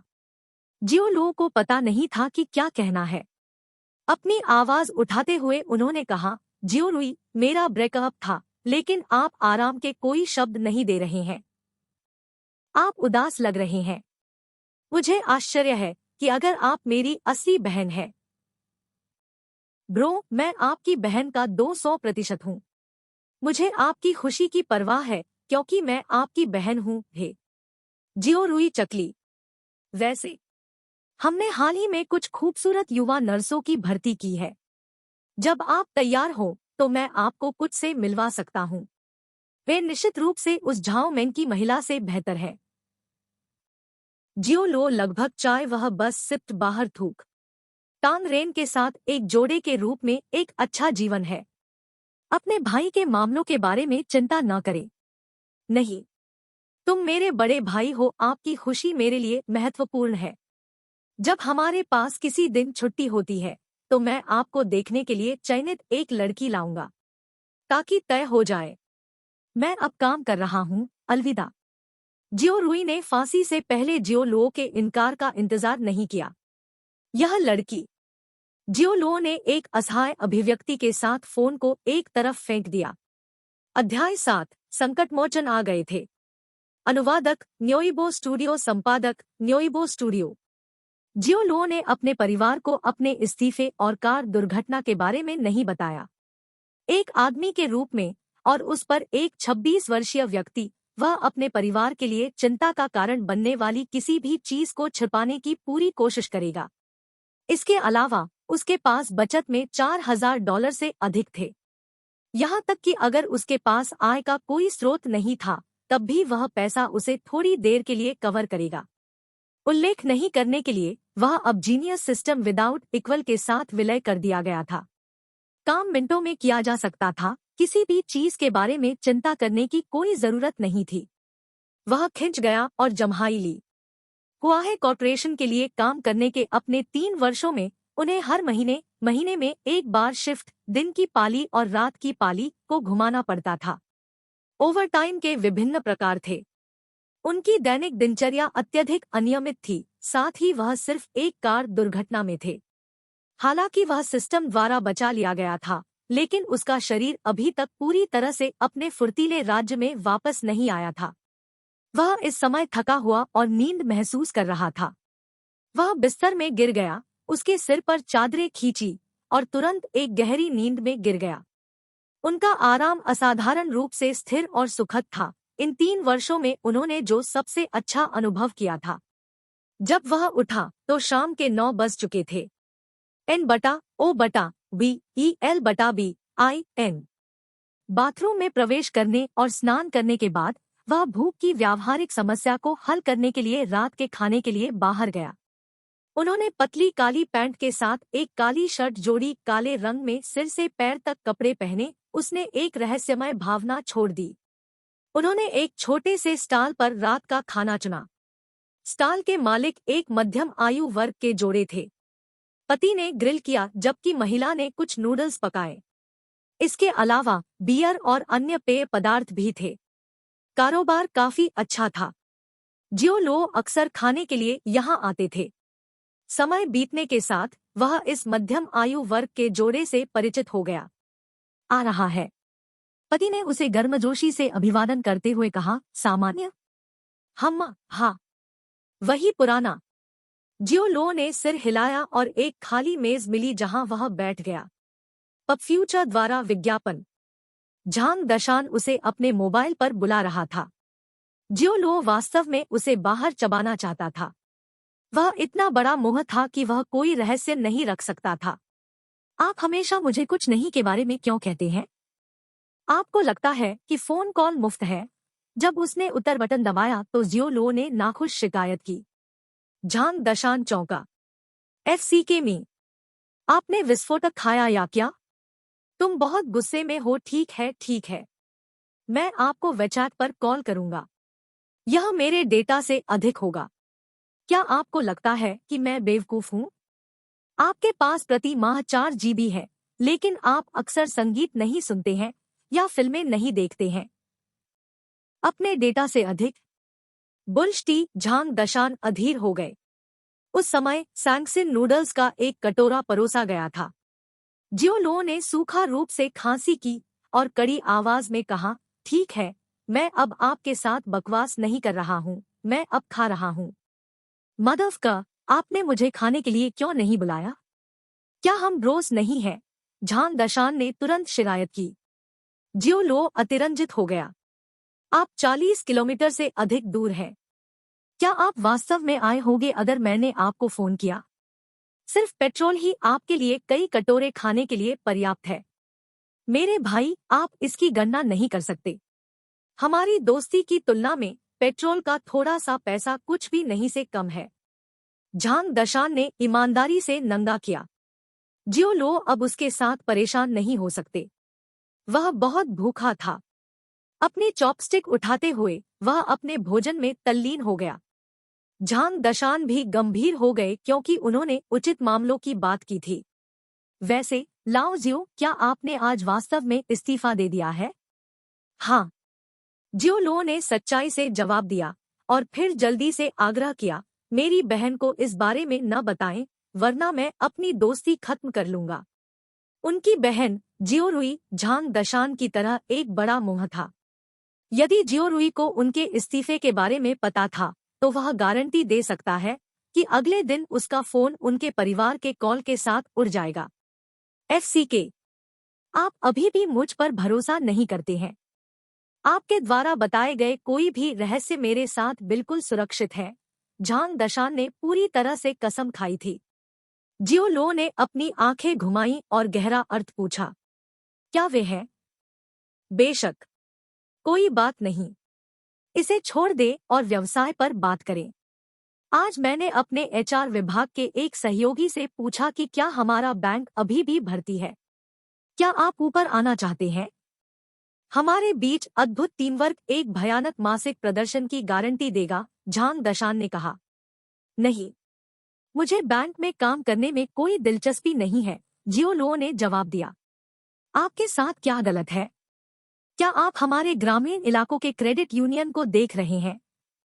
एक कहावत है, कोई फर्क नहीं पड़ता कि मच्छर के पैर कितने छोटे हैं, वे अभी भी मांस है। हमारा क्रेडिट यूनियन नियमों के अनुसार स्थापित किया गया था।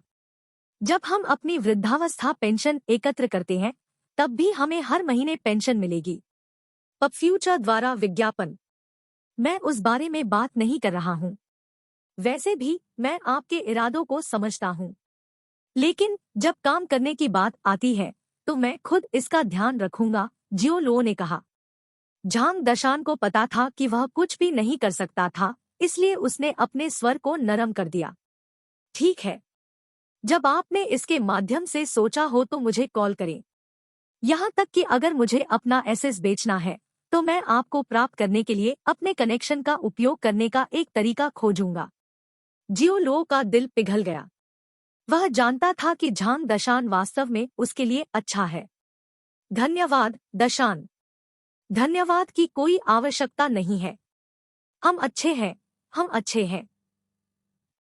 तुम मैं हो और मैं तुम हो, यह तो है। अपने भोजन का आनंद ले।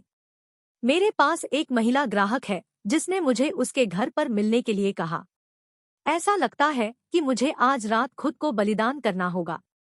आपको बता दें, वह एक विवाहित महिला है जो नाजुक, सुंदर और युवा है। अपने आप को नियंत्रित करें। जियोलो ने असहाय होकर अपना सिर हिलाया। क्या बकवास है।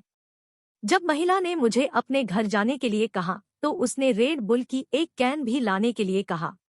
रेड बुल का एक कर सकते हैं, भाई। मैं खुद को भी संयमित करना चाहता हूँ, लेकिन इस स्थिति को देखें, वह स्पष्ट रूप से मुझे सूखा निचोड़ना चाहती है। मुझे ऐसा क्यों लगता है कि आप मुझे दिखा रहे हैं? हाँ हाँ हाँ, मुझे बाहर कर दिया गया है। अब लटक रहा है। महिला ग्राहक बुला रही है। आपको बाद में कॉल करें। झांग दशान ने फोन लटका दिया। जियो लो ने फोन को वापस अपनी जेब में रखा और अपने शेष सैंक्सियन नूडल्स खाना जारी रखा। अपनी आंखों के कोने से उसने एक मध्यम आयु वर्ग के व्यक्ति को पश्चिमी सूट और चमड़े के जूते में देखा जो उससे बहुत दूर नहीं बैठे थे। लड़का बेहद गरिमामय था और उसके शरीर ने उच्च वर्ग के किसी व्यक्ति के आत्मविश्वास से भरे तरीके को बाहर निकाल दिया। यहाँ तक कि उसके पास 2 गंभीर अंगरक्षक भी थे। उन्होंने रात में भी धूप का चश्मा दान किया। वह स्पष्ट रूप से उच्च स्थिति का व्यक्ति था। जियो लो ने यह समझ से बाहर पाया कि कोई ऐसा व्यक्ति है जो एक छोटे से स्टॉल पर खा रहा है। इसके अलावा वह कुछ परिचित लग रहा था, जैसे कि उसने उसे कहीं पहले देखा था। लेकिन इस समय एक हंगामा ने सड़क पर पत्थरबाजी की। दर्जनों लोग स्टॉल के आसपास एकत्र हुए और उनमें से सभी जानलेवा दिखे। वे जानवरों की तरह थे जो सिर्फ पहाड़ों से निकले थे, जिससे लोग डर में कांप गए थे। यहाँ तक कि उन्होंने चमचमाते हुए मैचेस और स्टील पाइप को भी उतारा। उनका नेता एक गंजा आदमी था जिसने एक गंभीर स्टॉकी बिल्ड था। उसकी कोई भौहें नहीं थी। उनका शरीर बाघ और तेंदुए प्रिंट टैटू से ढका हुआ था। उसकी आंखें भयंकर और पुरुषवादी थी। उन्होंने अपने चेहरे पर एक घिनौना अभिमानी और ढीठ अभिव्यक्ति पहनी थी। बॉस, वह उसे है। वह है जिसने उस छोटे BTCH को बचाया है।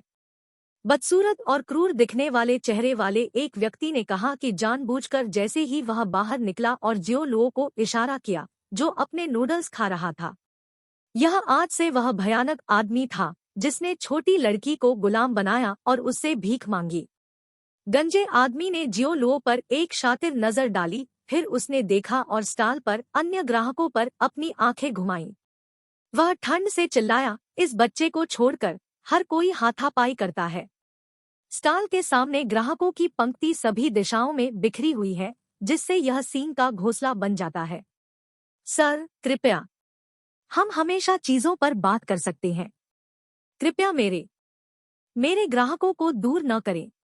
स्टॉल के मालिक ने जल्दबाजी की और $20 से $40 तक खींच लिया और पैसे को गंजे आदमी की जेब में डाल दिया। यह क्षेत्र जियांगचेंग का एक जिला था। यह एक ऐसा क्षेत्र भी था जो शहर के केंद्र से बहुत दूर था। यह केंद्रीय प्राधिकरण का मामला था जो दूरदराज के क्षेत्रों में प्रवेश करने में सक्षम नहीं था। इसके अलावा यहाँ कई कारखानों के कारण अच्छे और बुरे लोग आपस में जुड़ गए। देश भर के लोगों ने यहाँ कंधे से कंधा मिलाकर काम किया। कानून और व्यवस्था को अच्छी तरह से बनाए नहीं रखा गया था। गुंडे और गैंगस्टर अक्सर परेशानी करते थे, इसलिए स्टॉल के मालिक ने सोचा कि वे यहाँ फिर से सुरक्षा शुल्क जमा करने के लिए हैं। गंजे आदमी ने उसे लात मारकर जमीन पर गिरा दिया और उस पर इशारा किया, यह आपके लानत कारोबार में से कोई नहीं है। आज्ञाकारी रूप से पक्ष पर रहें या मैं आपको भी काट दूंगा। लेकिन उसने स्टॉल के मालिक को पैसे नहीं लौटाए। महिला जल्दी से अपने पति की मदद करने के लिए दौड़ी। उसने अपने पति को स्थानीय माफिया बॉस को उकसाने के लिए संकेत देने के लिए अपना सिर हिलाया। अध्याय 8, अतिव्यापी और अत्याचारी। अनुवादक न्योइबो स्टूडियो, संपादक न्योइबो स्टूडियो। बैंग। गंजे आदमी ने उस मेज को पटक दिया जहां जियो लो था। उसने जियो लो को आंखों की एक शातिर जोड़ी के साथ देखा। लड़का, आपकी नाक की वजह से मेरी सभी 20 नकदी गायों को जब्त कर लिया गया है। मेरे 5 भाइयों को भी लाया गया है। आपको कैसे लगता है कि मुझे इस स्कोर को निपटाना चाहिए? घृणा उनके पुरुषवादी टकटकी से विकीर्ण हुई। तथाकथित नकदी गायों ने उन बच्चों को संदर्भित किया जो उसके द्वारा खरीदे गए थे और फिर उनके पैर टूट गए थे और भीख मांगने के लिए सड़कों पर फेंक दिए गए थे। एक छोटी लड़की के कारण जो बच गई थी, पुलिस अधिकारी गो कियानलिन, जिन्हें हमेशा न्याय के फूल के रूप में जाना जाता था, उनकी टीम को अवैध गतिविधियों से वंचित करने के लिए नेतृत्व किया। स्वाभाविक रूप से दोष जियो लो पर लगाया गया था जिन्होंने छोटी लड़की को बचाया था। जियो लो ने अपना सिर उठाया और गंजे आदमी पर उदासीनता से नजर डाली। आपके पास जो भी व्यवसाय है, हम नूडल्स के इस कटोरे को खाने के बाद इसके बारे में बात कर सकते हैं। अब कृपया अपने आप को थोड़ा और दूर करें क्योंकि जब मैं आपके चेहरे को देखता हूं तो मुझे कोई भूख नहीं होती है। जब उसने बात खत्म की तो उसने अपना सिर दफन कर लिया और अपने नूडल्स खाना जारी रखा। जैसे ही ये शब्द सामने आए, पूरे अंतरिक्ष का वातावरण सुस्त हो गया। सभी पुरुष, जो दर्जनों में गिने जाते थे, शब्दों के लिए स्तब्ध थे। वे विश्वास नहीं कर सकते थे कि यह साथी इतना शांत हो सकता है जब वह उनका सामना कर रहा था। क्या उसका सिर क्षतिग्रस्त हो गया था? दूरी में पश्चिमी सूट और चमड़े के जूते पहने मध्यम आयु वर्ग के व्यक्ति भी कुछ समय के लिए दंग रह गए। फिर वह समझ में मुस्कुराया। वह न तो सेवा कर रहा है और न ही ओवरबियर कर रहा है, इसके बजाय वह अप्रभावित और अस्वस्थ है। या तो उसके पास कुछ वास्तविक क्षमताएं हैं, उसने अपने सिर पर इशारा किया, या यहाँ एक समस्या है। बॉस, आपकी सुरक्षा के लिए चलो छोड़ दें, बाईं ओर के अंगरक्षक ने सुझाव दिया। मध्यम आयु वर्ग के व्यक्ति ने अपना हाथ लहराया। नहीं, उनका लक्ष्य उस युवा व्यक्ति है। वे मेरे जैसे बूढ़े व्यक्ति के लिए चीजों को मुश्किल नहीं बनाने जा रहे हैं। पब फ्यूचर द्वारा विज्ञापन। वह मुस्कुराया और जियो लो को देखा, जो लगभग उसके सिर को कटोरे में दफन कर दिया था क्योंकि उसने खाया था। अचानक उन्हें उन दिनों की याद आई जब वह जियांगचेंग में रहने के लिए आए थे। वह उस समय भी बहुत छोटा था। वह अक्सर भूख लगने पर खाने के लिए सड़क के स्टॉलों पर आता था। यहाँ तक कि एक बार जब वह दुर्भावनापूर्ण रूप से दर्जनों पुरुषों द्वारा सामना किया गया था, जो अपने ऋणों का भुगतान करने के लिए उसे पाने के लिए चाकू काट कर आया था। सहानुभूति की भावना अचानक उसके दिल में पैदा हुई और उसकी उंगलियों ने बड़ी लय के साथ मेज की सतह पर हल्के से टैप किया। वह बिल्कुल अपने प्रमुख और सूक्ष्म से भरा हुआ है, एक ऐसी उम्र जहां वह रचनात्मकता से भरा है। अगर वह इस तरह गिर गया तो यह वास्तव में अफसोस की बात होगी। उसने अपना सिर घुमाया और दाईं ओर अंगरक्षक का आदेश दिया, लेंग यू, स्थिति के आधार पर इस युवक की मदद करने के लिए हस्तक्षेप करें। हाँ बॉस, अंगरक्षक ने सम्मानपूर्वक जवाब दिया। इस समय गंजा आदमी अपने सामान्य कंपार्टमेंट में लौट आया था और तुरंत उग्र हो गया। मदफकर! उसने जियो लो की मेज को पलट दिया और उसे उड़ान भर दी। शेष सैंक्सियन नूडल्स जमीन पर बिखरे हुए थे और नूडल्स युक्त कटोरा बिखर गया था। गंजे आदमी ने बड़ी ताकत के साथ जमीन पर सैनक्सियन नूडल्स पर कदम रखा। जब तक वे गंदगी से ज्यादा कुछ नहीं करते, तब तक नूडल्स को स्टम्प किया गया था।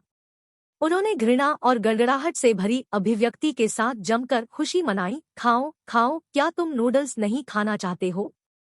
चलो, घुटने टेक दो और इन नूडल्स को उठाओ जो कि शर्ती के रूप में है, और इसे निगल लें। सूप को भी बर्बाद न करें, इसे साफ करें। यदि आप नहीं करते हैं तो मैं आपकी जीभ काट दूंगा। वह बड़ी ताकत के साथ जियो लो के कंधे पर बैठ गया। मदफकर! आप अभी भी इतनी मूर्खता से क्यों घूर रहे हैं? आप चाहते हैं कि मैं और मेरे भाई आपको मदद के लिए हाथ दें? जियो लो ने सैंक्सियन नूडल्स को देखा जो पूरे मैदान में गिर गए थे। उनके चेहरे पर अभिव्यक्ति धीरे धीरे ठंडी और बढ़ गई। उसने अपने हाथ में चॉपस्टिक फेंक दी और धीरे धीरे खड़ा हो गया। बाघ या तेंदुए की तरह गंजे आदमी को ठंड से घूरते हुए उसकी आंखें तेज और भयंकर थी। हिस! हर कोई मदद नहीं कर सकता था, लेकिन ठंडी हवा की सांस में चू सकता था। उनके शरीर मदद नहीं कर सकते थे, लेकिन एक ठंड को दूर करने के लिए कंपी जो नहीं छोड़ेगी। उन्हें अचानक यह गलतफहमी हो गई कि जो व्यक्ति खड़ा था वह एक क्रूर कसाई था जिसके हाथों पर अंतहीन खून था। गंजा आदमी भी थोड़ा दंग रह गया। वह कुछ कहने वाला था जब एक बड़ा हाथ तेजी से बढ़ा, लेकिन चुपचाप उसके लिए बिजली की तरह। 5 उंगलियां एक अजगर की तरह फैल गईं, जो अपनी गर्दन को जकड़ने के लिए शिकार पर अपना बड़ा खूनी मुंह खोल रहा था। हाथ ने उसके पूरे शरीर को उठा लिया। उसकी गर्दन के चारों ओर शक्तिशाली बल ने तुरंत उसके विंडपाइप और अन्न प्रणाली को एक साथ कसकर निचोड़ लिया। एक तीव्र जलन, दर्द और घुटन के दर्द ने उसके मस्तिष्क को भर दिया। वह मदद नहीं कर सकता था, लेकिन कर्कश ध्वनि बना सकता था। उसके हाथ लोहे की बाह के खिलाफ धड़कते रहे, जिसने उसे रोक दिया। दूसरे पक्ष को उसे छोड़ने की कोशिश की, लेकिन कोई फर्क नहीं पड़ता कि उसने कितनी कोशिश की, उस हाथ में थोड़ी भी हलचल नहीं हुई। यह ऐसा था जैसे स्टील सरौता की एक जोड़ी ने अपनी गर्दन के चारों ओर सख्ती से जकड़ लिया हो। मैंने कहा कि जब तक मैं नूडल्स का यह कटोरा पूरा नहीं कर लेता तब तक आप इंतजार क्यों करते हैं। जियोलो के भौहों को एक गहरे भ्रूभंग में खरोच दिया गया। गंजे आदमी और उसके दर्जनों अधीनस्थ गूंगे थे। उन्होंने कभी उम्मीद नहीं की थी कि ऐसा दृश्य होगा। जियोलो द्वारा प्रदर्शित शक्ति ने वास्तव में उनके दिमाग को झटका दिया। उसने अपने मालिक को उठा लिया और एक हाथ से क्या वह माथी मानव को मारना। दूरी में मध्यम आयु वर्ग के व्यक्ति ने अपना मुंह थोड़ा खोला। उसकी आंखें आश्चर्य से भर गई। उसके बगल के दो अंगरक्षक और भी अधिक मूर्ख थे। यह विश्वास करना कठिन था कि एक आदमी जो बिल्कुल भी मजबूत नहीं दिखता था, वह वास्तव में एक हाथ से 75 किलोग्राम वजन वाले एक बड़े आदमी को उठा सकता था। यहाँ तक कि वे ऐसा नहीं कर सके। बदसूरत और क्रूर काउंटेंस वाला आदमी मदद नहीं कर सका, लेकिन भयभीत हो गया। लड़ाई। बॉस को एक साथ बचाएं। पपफ्यूचर द्वारा विज्ञापन। वह जोर से चिल्लाया, लेकिन खुद का समर्थन किया। दर्जनों पुरुषों ने तुरंत प्रतिक्रिया दी। उन्होंने चिल्लाया और अपने मैचेटीज और पाइप को उठाया। एक ज्वार की लहर की तरह जियोलो की ओर भाग गया। ब्लेड जो हवा की तलवार के माध्यम से थे और वे एक बर्बर जानलेवा इरादे से भरे हुए थे। जियोलो ने स्नेह किया, मैं उसे आपके पास वापस भेज रहा हूँ। उसने गंजे आदमी को अपने हाथ में उस भीड़ की ओर फेंक दिया जो उसकी ओर भाग रही थी, जैसे वह शॉट पुट खेल रहा हो। गंजा आदमी अत्यधिक गति से पीछे की ओर उड़ गया। वह अपने ही अधीनस्थों को कुचलने के लिए एक तोप के गोले की तरह था। उनके भाव थोड़े बदल गए और समूह के सामने भाग रहे 5 या 6 लोग उसे पकड़ने के लिए बाहर पहुंचे। उन्होंने सोचा कि बॉस को पकड़ने के अपने संयुक्त प्रयास के साथ यह उसकी पकड़ को हथियाने के लिए पर्याप्त होगा। लेकिन इससे पहले कि वे अपनी बाहों को उठा पाते, गंजे आदमी का शरीर उन पर पटक दिया। क्रैश! उनके मुंह से खून निकला। वे बॉलिंग पिन की तरह थे जो बॉलिंग बॉल से टकरा गए थे। उनमें से 4 को पीछे की ओर फेंक दिया गया और नीचे गिर गया, जबकि एक दर्द में कराहते हुए जमीन पर गिर गया। एक शक्तिशाली विस्फोट जिसने सभी को झकझोर दिया। दर्जनों बड़े लोगों ने खुद को सभी आंदोलन को रोकने के लिए मजबूर किया। उन्होंने हल्के ढंग से अभिनय करने की हिम्मत नहीं की। उनकी आंखें चौड़ी हो गई और उन्होंने डरावने में जियोलो को देखा। बस जब वे निष्क्रिय और बेजान हो गए तो जियोलो की आंखें ठंडी हो गई। उसने बिना किसी हिचकिचाहट के 2 घूंसे फेंके। बम बम। यह ऐसा था जैसे 2 करीबी लोगों को तेज रफ्तार कार से मारा गया हो। उन्होंने एक शोकपूर्ण चीख को बाहर निकाल दिया क्योंकि उनके शरीर अनियंत्रित रूप से पीछे की ओर बह गए थे। शवों को रोकने से पहले उनके कई साथियों को उत्तराधिकार में खटखटाया गया था। वे उठने के लिए संघर्ष करते थे, लेकिन केवल अपने उरोस्थी में दर्द महसूस करते थे। फिर 2 लोग जो अपने टॉरोस को धक्का देने में कामयाब रहे, उन्होंने एक ही समय में खून को थूक दिया और बाहर निकल गए। अधेड़ उम्र के आदमी के शिष्य अचानक सिकुड़ गए और झटका लगा जो शायद ही छिपा हो उसके चेहरे पर लिखा गया था। उन्होंने कभी यह उम्मीद नहीं की थी कि जियोलो का कौशल इतना अधिक और शक्तिशाली होगा। उनके 2 अंगरक्षक भी दंग रह गए। कौशल और ताकत का यह वर्ग चौंकाने से परे था। उन्होंने एक दूसरे को देखा और एक दूसरे में अविश्वसनीयता देखी। मदफकर, उसे मौत के घाट उतार दो। गंजे सिर वाला व्यक्ति गंभीर रूप से घायल हो गया था, लेकिन बाहर निकलने के बिंदु पर नहीं। उसने अपनी छाती को ढक लिया, जो भारी और बेहद दर्दनाक लगा क्योंकि वह हिस्टीरिक रूप से दहाड़ता था।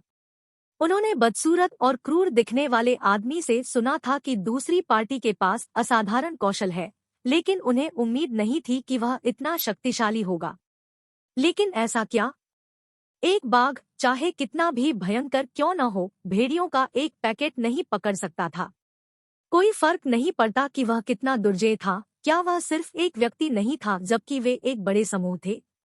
दर्जनों मर्द जो भयंकर और जुझारू थे, एक ठेठ दिन पर भी जियोलो की ओर बढ़ गए।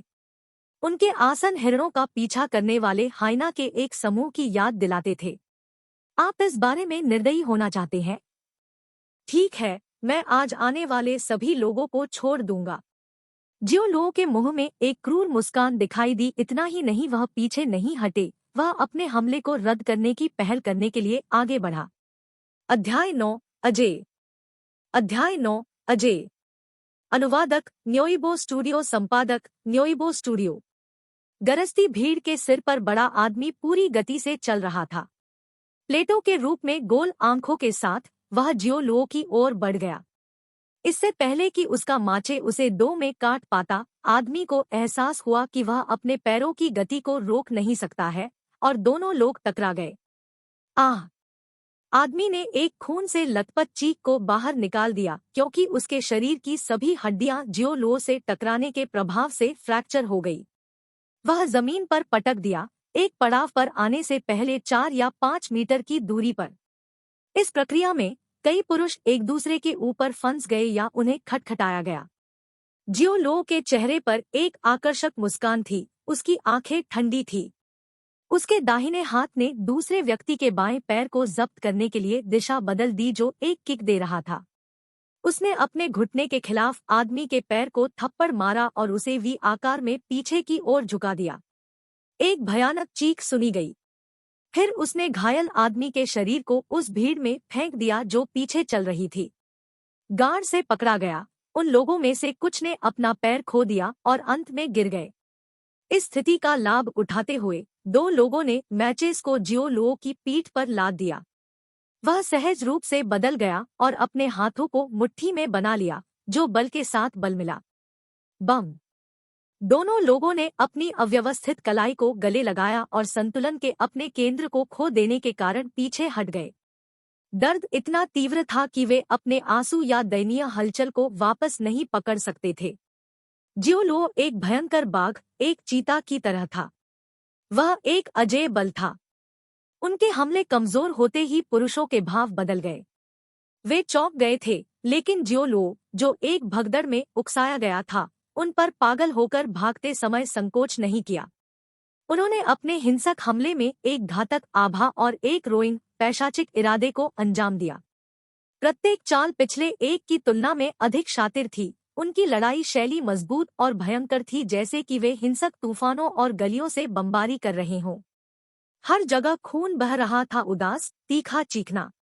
अब तक गंजे आदमी में क्रोध का कोई निशान नहीं बचा था।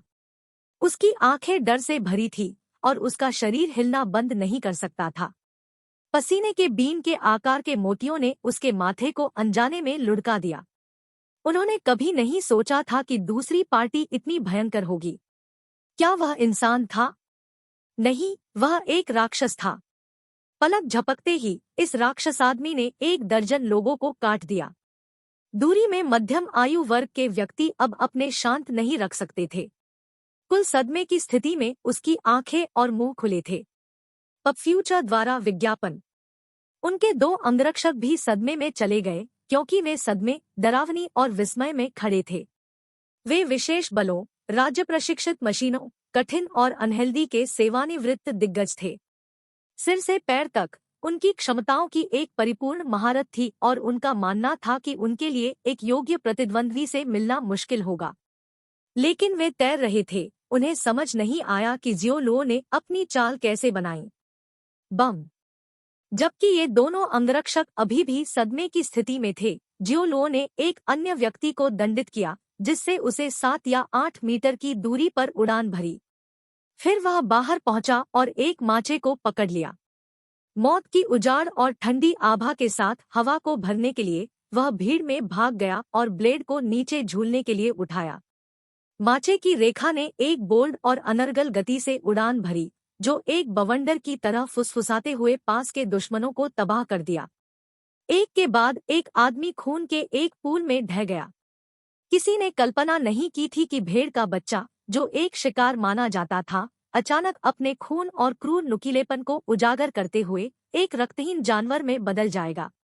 बदसूरत, क्रूर दिखने वाला आदमी, डरा हुआ बुद्धिहीन, कुछ समय पहले एक अज्ञात स्थान पर चला गया था।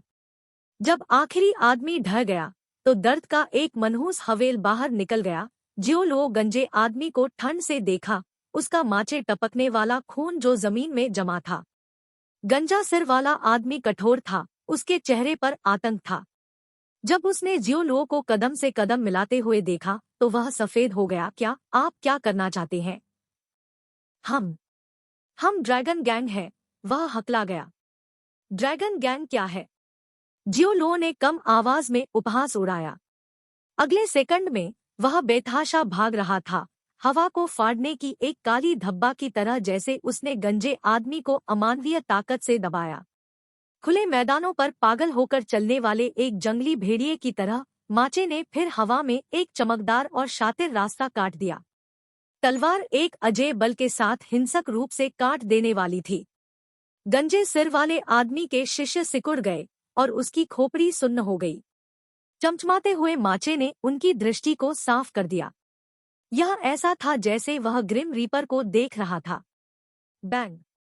जिस तरह जियोलो का माचेट गंजे आदमी के सिर को आधे में उतरने और विभाजित करने वाला था, उसी तरह एक कानभेदी बंदूक की गोली गड़गड़ाहट के अचानक ताली की तरह फट गई, जिससे हर कोई कांपने लगा।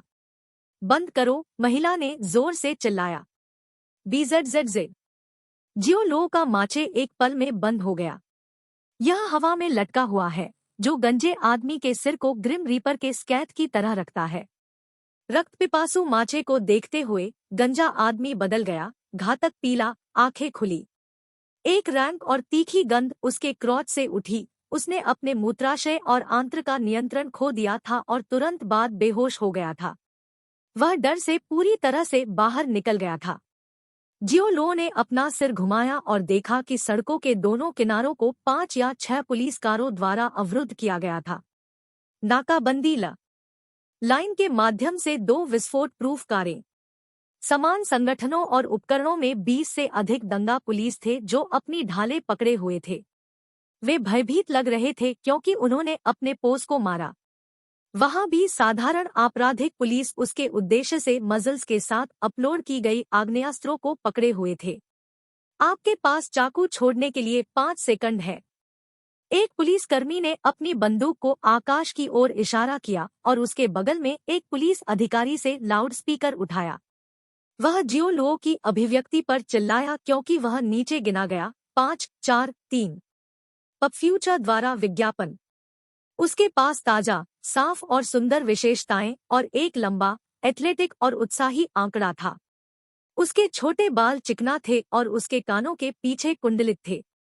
उसकी उज्ज्वल और सुरुचिपूर्ण आंखें पानी के रूप में शुद्ध थी और उसकी काली पुलिस की वर्दी उसके स्वेट और ग्लैमर्स आंकड़े को छिपा नहीं सकती थी। जियोलो को याद आया कि यह पुलिसकर्मी वह महिला थी जिसे दिन में पहले थाने में मिलने की संभावना थी। हालांकि उनकी ताकत बढ़ गई थी, लेकिन उन्होंने पुलिस के प्रमुख से मिलने पर विचार नहीं किया। जब वह 2 में गिना जाता है तो उसने जमीन पर माचे को फेंक दिया।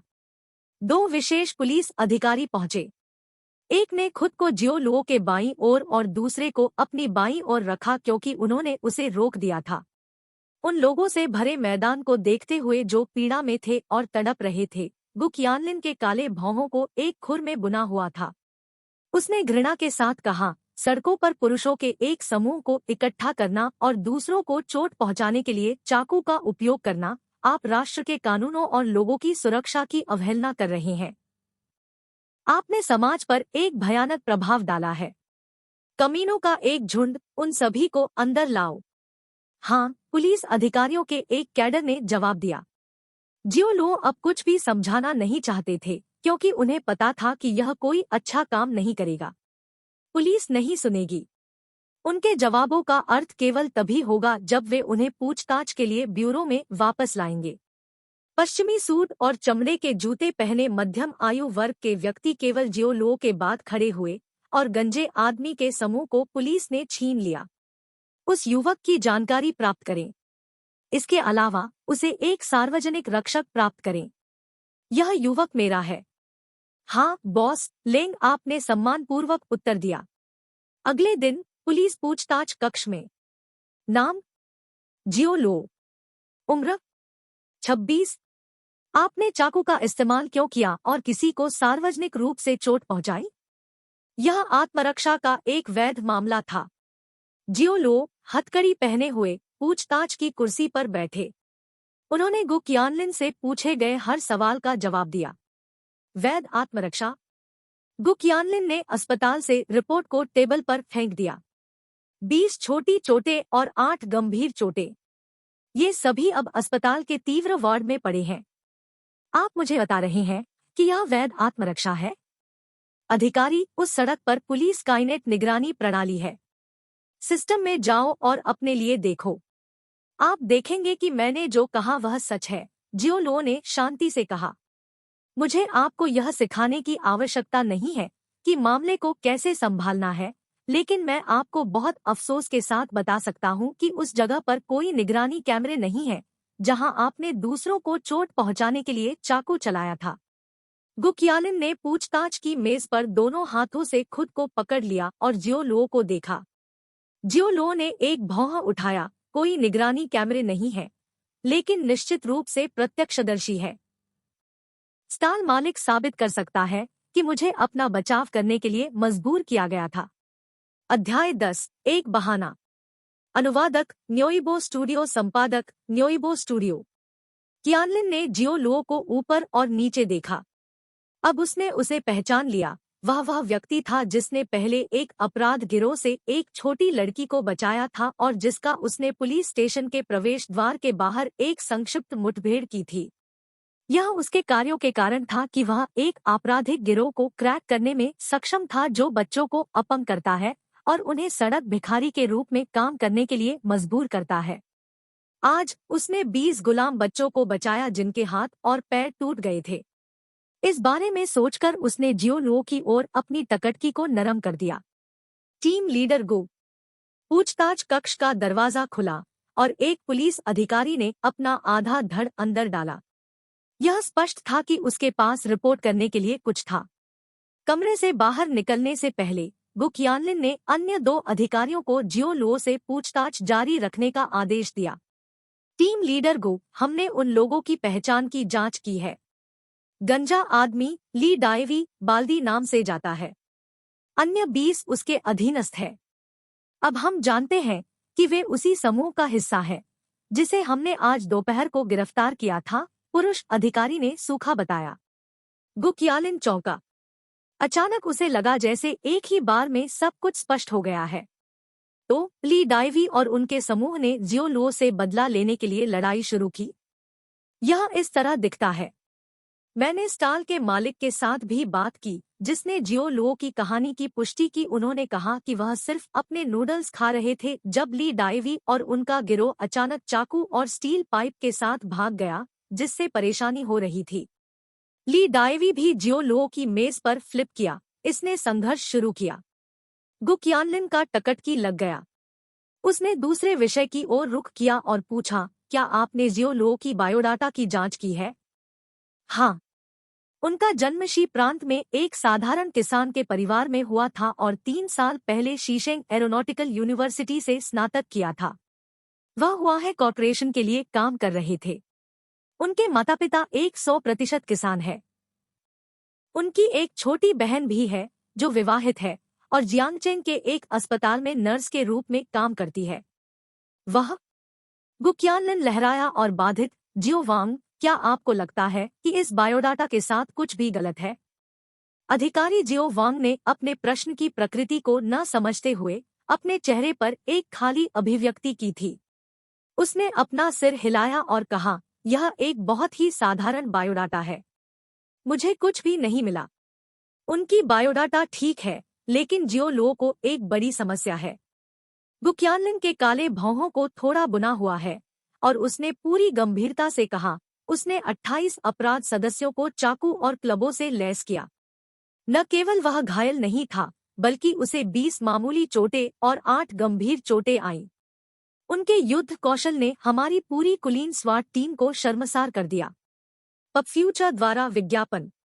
यह सुनकर अधिकारी जियो वांग ने समस्या को समझा। उसने अपने भौहों को फुलाया और उसके सिर के पिछले हिस्से को खरोच दिया। उसका चेहरा विस्मय और संदेह से भरा था।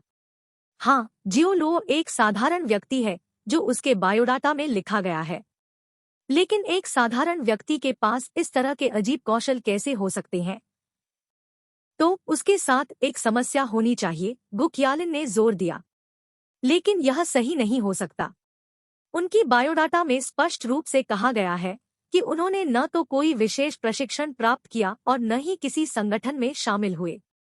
इसके अलावा उनकी बहन जियोरुई, जो गुआंगमिंग जिले के पीपुल्स अस्पताल में काम करती है, ने पुष्टि की कि उनके बायोडाटा रिकॉर्ड सटीक हैं, झूठे नहीं। क्या वह एक विशेषज्ञ से मार्गदर्शन प्राप्त कर सकता था जब वह एक बच्चा था? आपका क्या मतलब है? गु क्यानलिन और भी हैरान था। एक साधारण व्यक्ति अचानक भयानक लड़ाई क्षमताओं के साथ एक सुपर हीरो कैसे बन सकता है?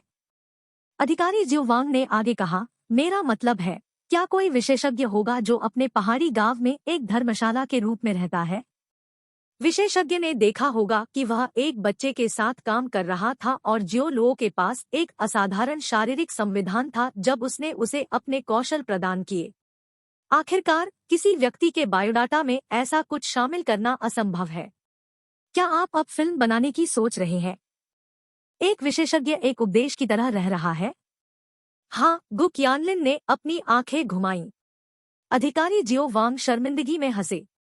उन्होंने इसी तरह की फिल्में देखी थी। इस तरह वह एक जंगली अनुमान के साथ आया था। उस समय एक ताज़ा सामना करने वाला युवा पुलिस अधिकारी दौड़ता हुआ आया और गु क्यानलिन को सलाम किया। टीम लीडर गु जियांगचेंग लॉ फर्म के एक वकील जी जियो लो नामक एक व्यक्ति के लिए जमानत पोस्ट करने के लिए यहाँ है। जियांगचेंग की लॉ फर्म के वकील जी झोंगडियन।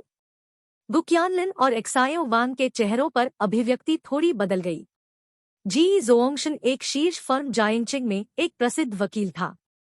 यहाँ तक कि अगर किसी के पास पैसा था तो उसकी सेवाओं को बनाए रखना लगभग असंभव था यदि व्यक्ति के पास कोई स्थिति नहीं थी। बस यह जियो लो कौन था कि जी झोंगटियन की पसंद उसे जमानत देने के लिए कृपालु होगी। उसने आगे जियो लो की जांच करने की योजना बनाई थी, लेकिन अब इसकी संभावना नहीं थी।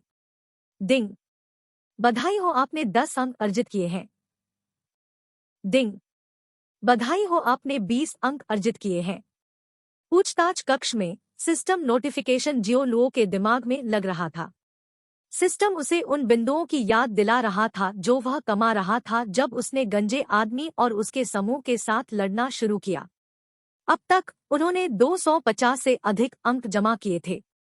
पूछताछ कक्ष का दरवाजा खुला हुआ था और गु क्यानलिन और अधिकारी जियो वांग अंदर आए। उसने 2 अन्य पुलिस अधिकारियों को जियो लुओ से हथकड़ी हटाने का आदेश दिया। पब फ्यूचर द्वारा विज्ञापन। उसने कहा, आप जाने के लिए स्वतंत्र हैं, जियो लुओ। आपने पुष्टि की है कि मैंने वैध आत्मरक्षा में काम किया है? जियो लुओ ने खड़े होकर मुस्कुराते हुए पूछा। आपकी समस्या वैध आत्मरक्षा या अत्यधिक आत्मरक्षा हो सकती है। यदि ऐसा नहीं है, क्योंकि आपने अप्रत्यक्ष रूप से पुलिस को अपराध के खिलाफ एक झटका देने में मदद की है, तो मैं आपको इतनी आसानी से जाने नहीं दूंगा, ने कहा कि गु क्यानलिन ने गर्व से कहा कि उसने अपने हाथों को अपनी पैंट की जेब में भर लिया। ओह, ऐसा लगता है कि मुझे आपकी उदारता के लिए टीम लीडर गु को धन्यवाद देना है। जियो लुओ दरवाजे की ओर टहलते हैं। रुको, गु क्यानलिन ने अचानक उसे रोक दिया। जियो लुओ रुक गए और कहा, अधिकारी, क्या कुछ और है? आपने अपने लड़ने के कौशल को कहाँ से सीखा? आपके बायोडाटा ने आपके किसी विशेष प्रशिक्षण को प्राप्त करने का कोई उल्लेख नहीं किया है। गु क्यानलिन ने उसे घूर कर देखा जैसे वह किसी संदिग्ध से पूछताछ कर रही हो।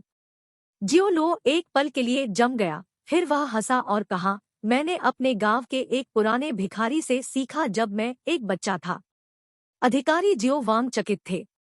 तो मैं अपने बेवकूफ अनुमान के साथ सही था। क्या यह बहुत अधिक संयोग नहीं है?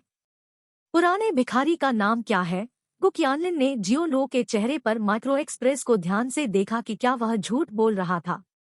वह एक भयानक पुराना गीजर था जो भोजन और पेय के लिए दूसरों को पीड़ित करता था।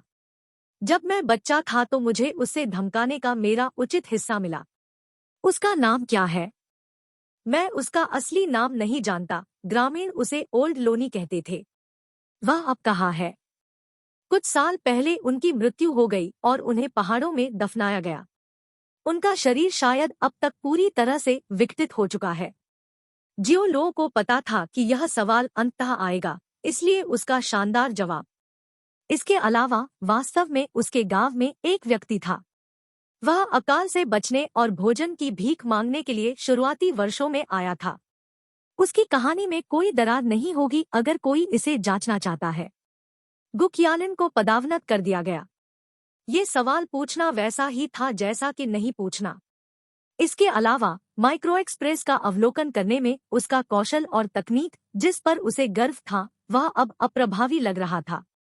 वह यह नहीं बता सकती थी कि जियो लो सच कह रहा था या झूठ।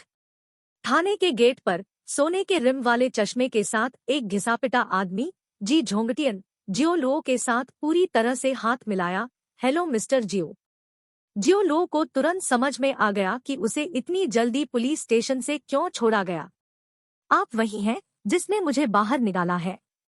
श्री चू के आदेश पर जी झोंगटियन ने सिर हिलाया। हाँ श्री चू। जियो लो ने जमकर हंगामा किया।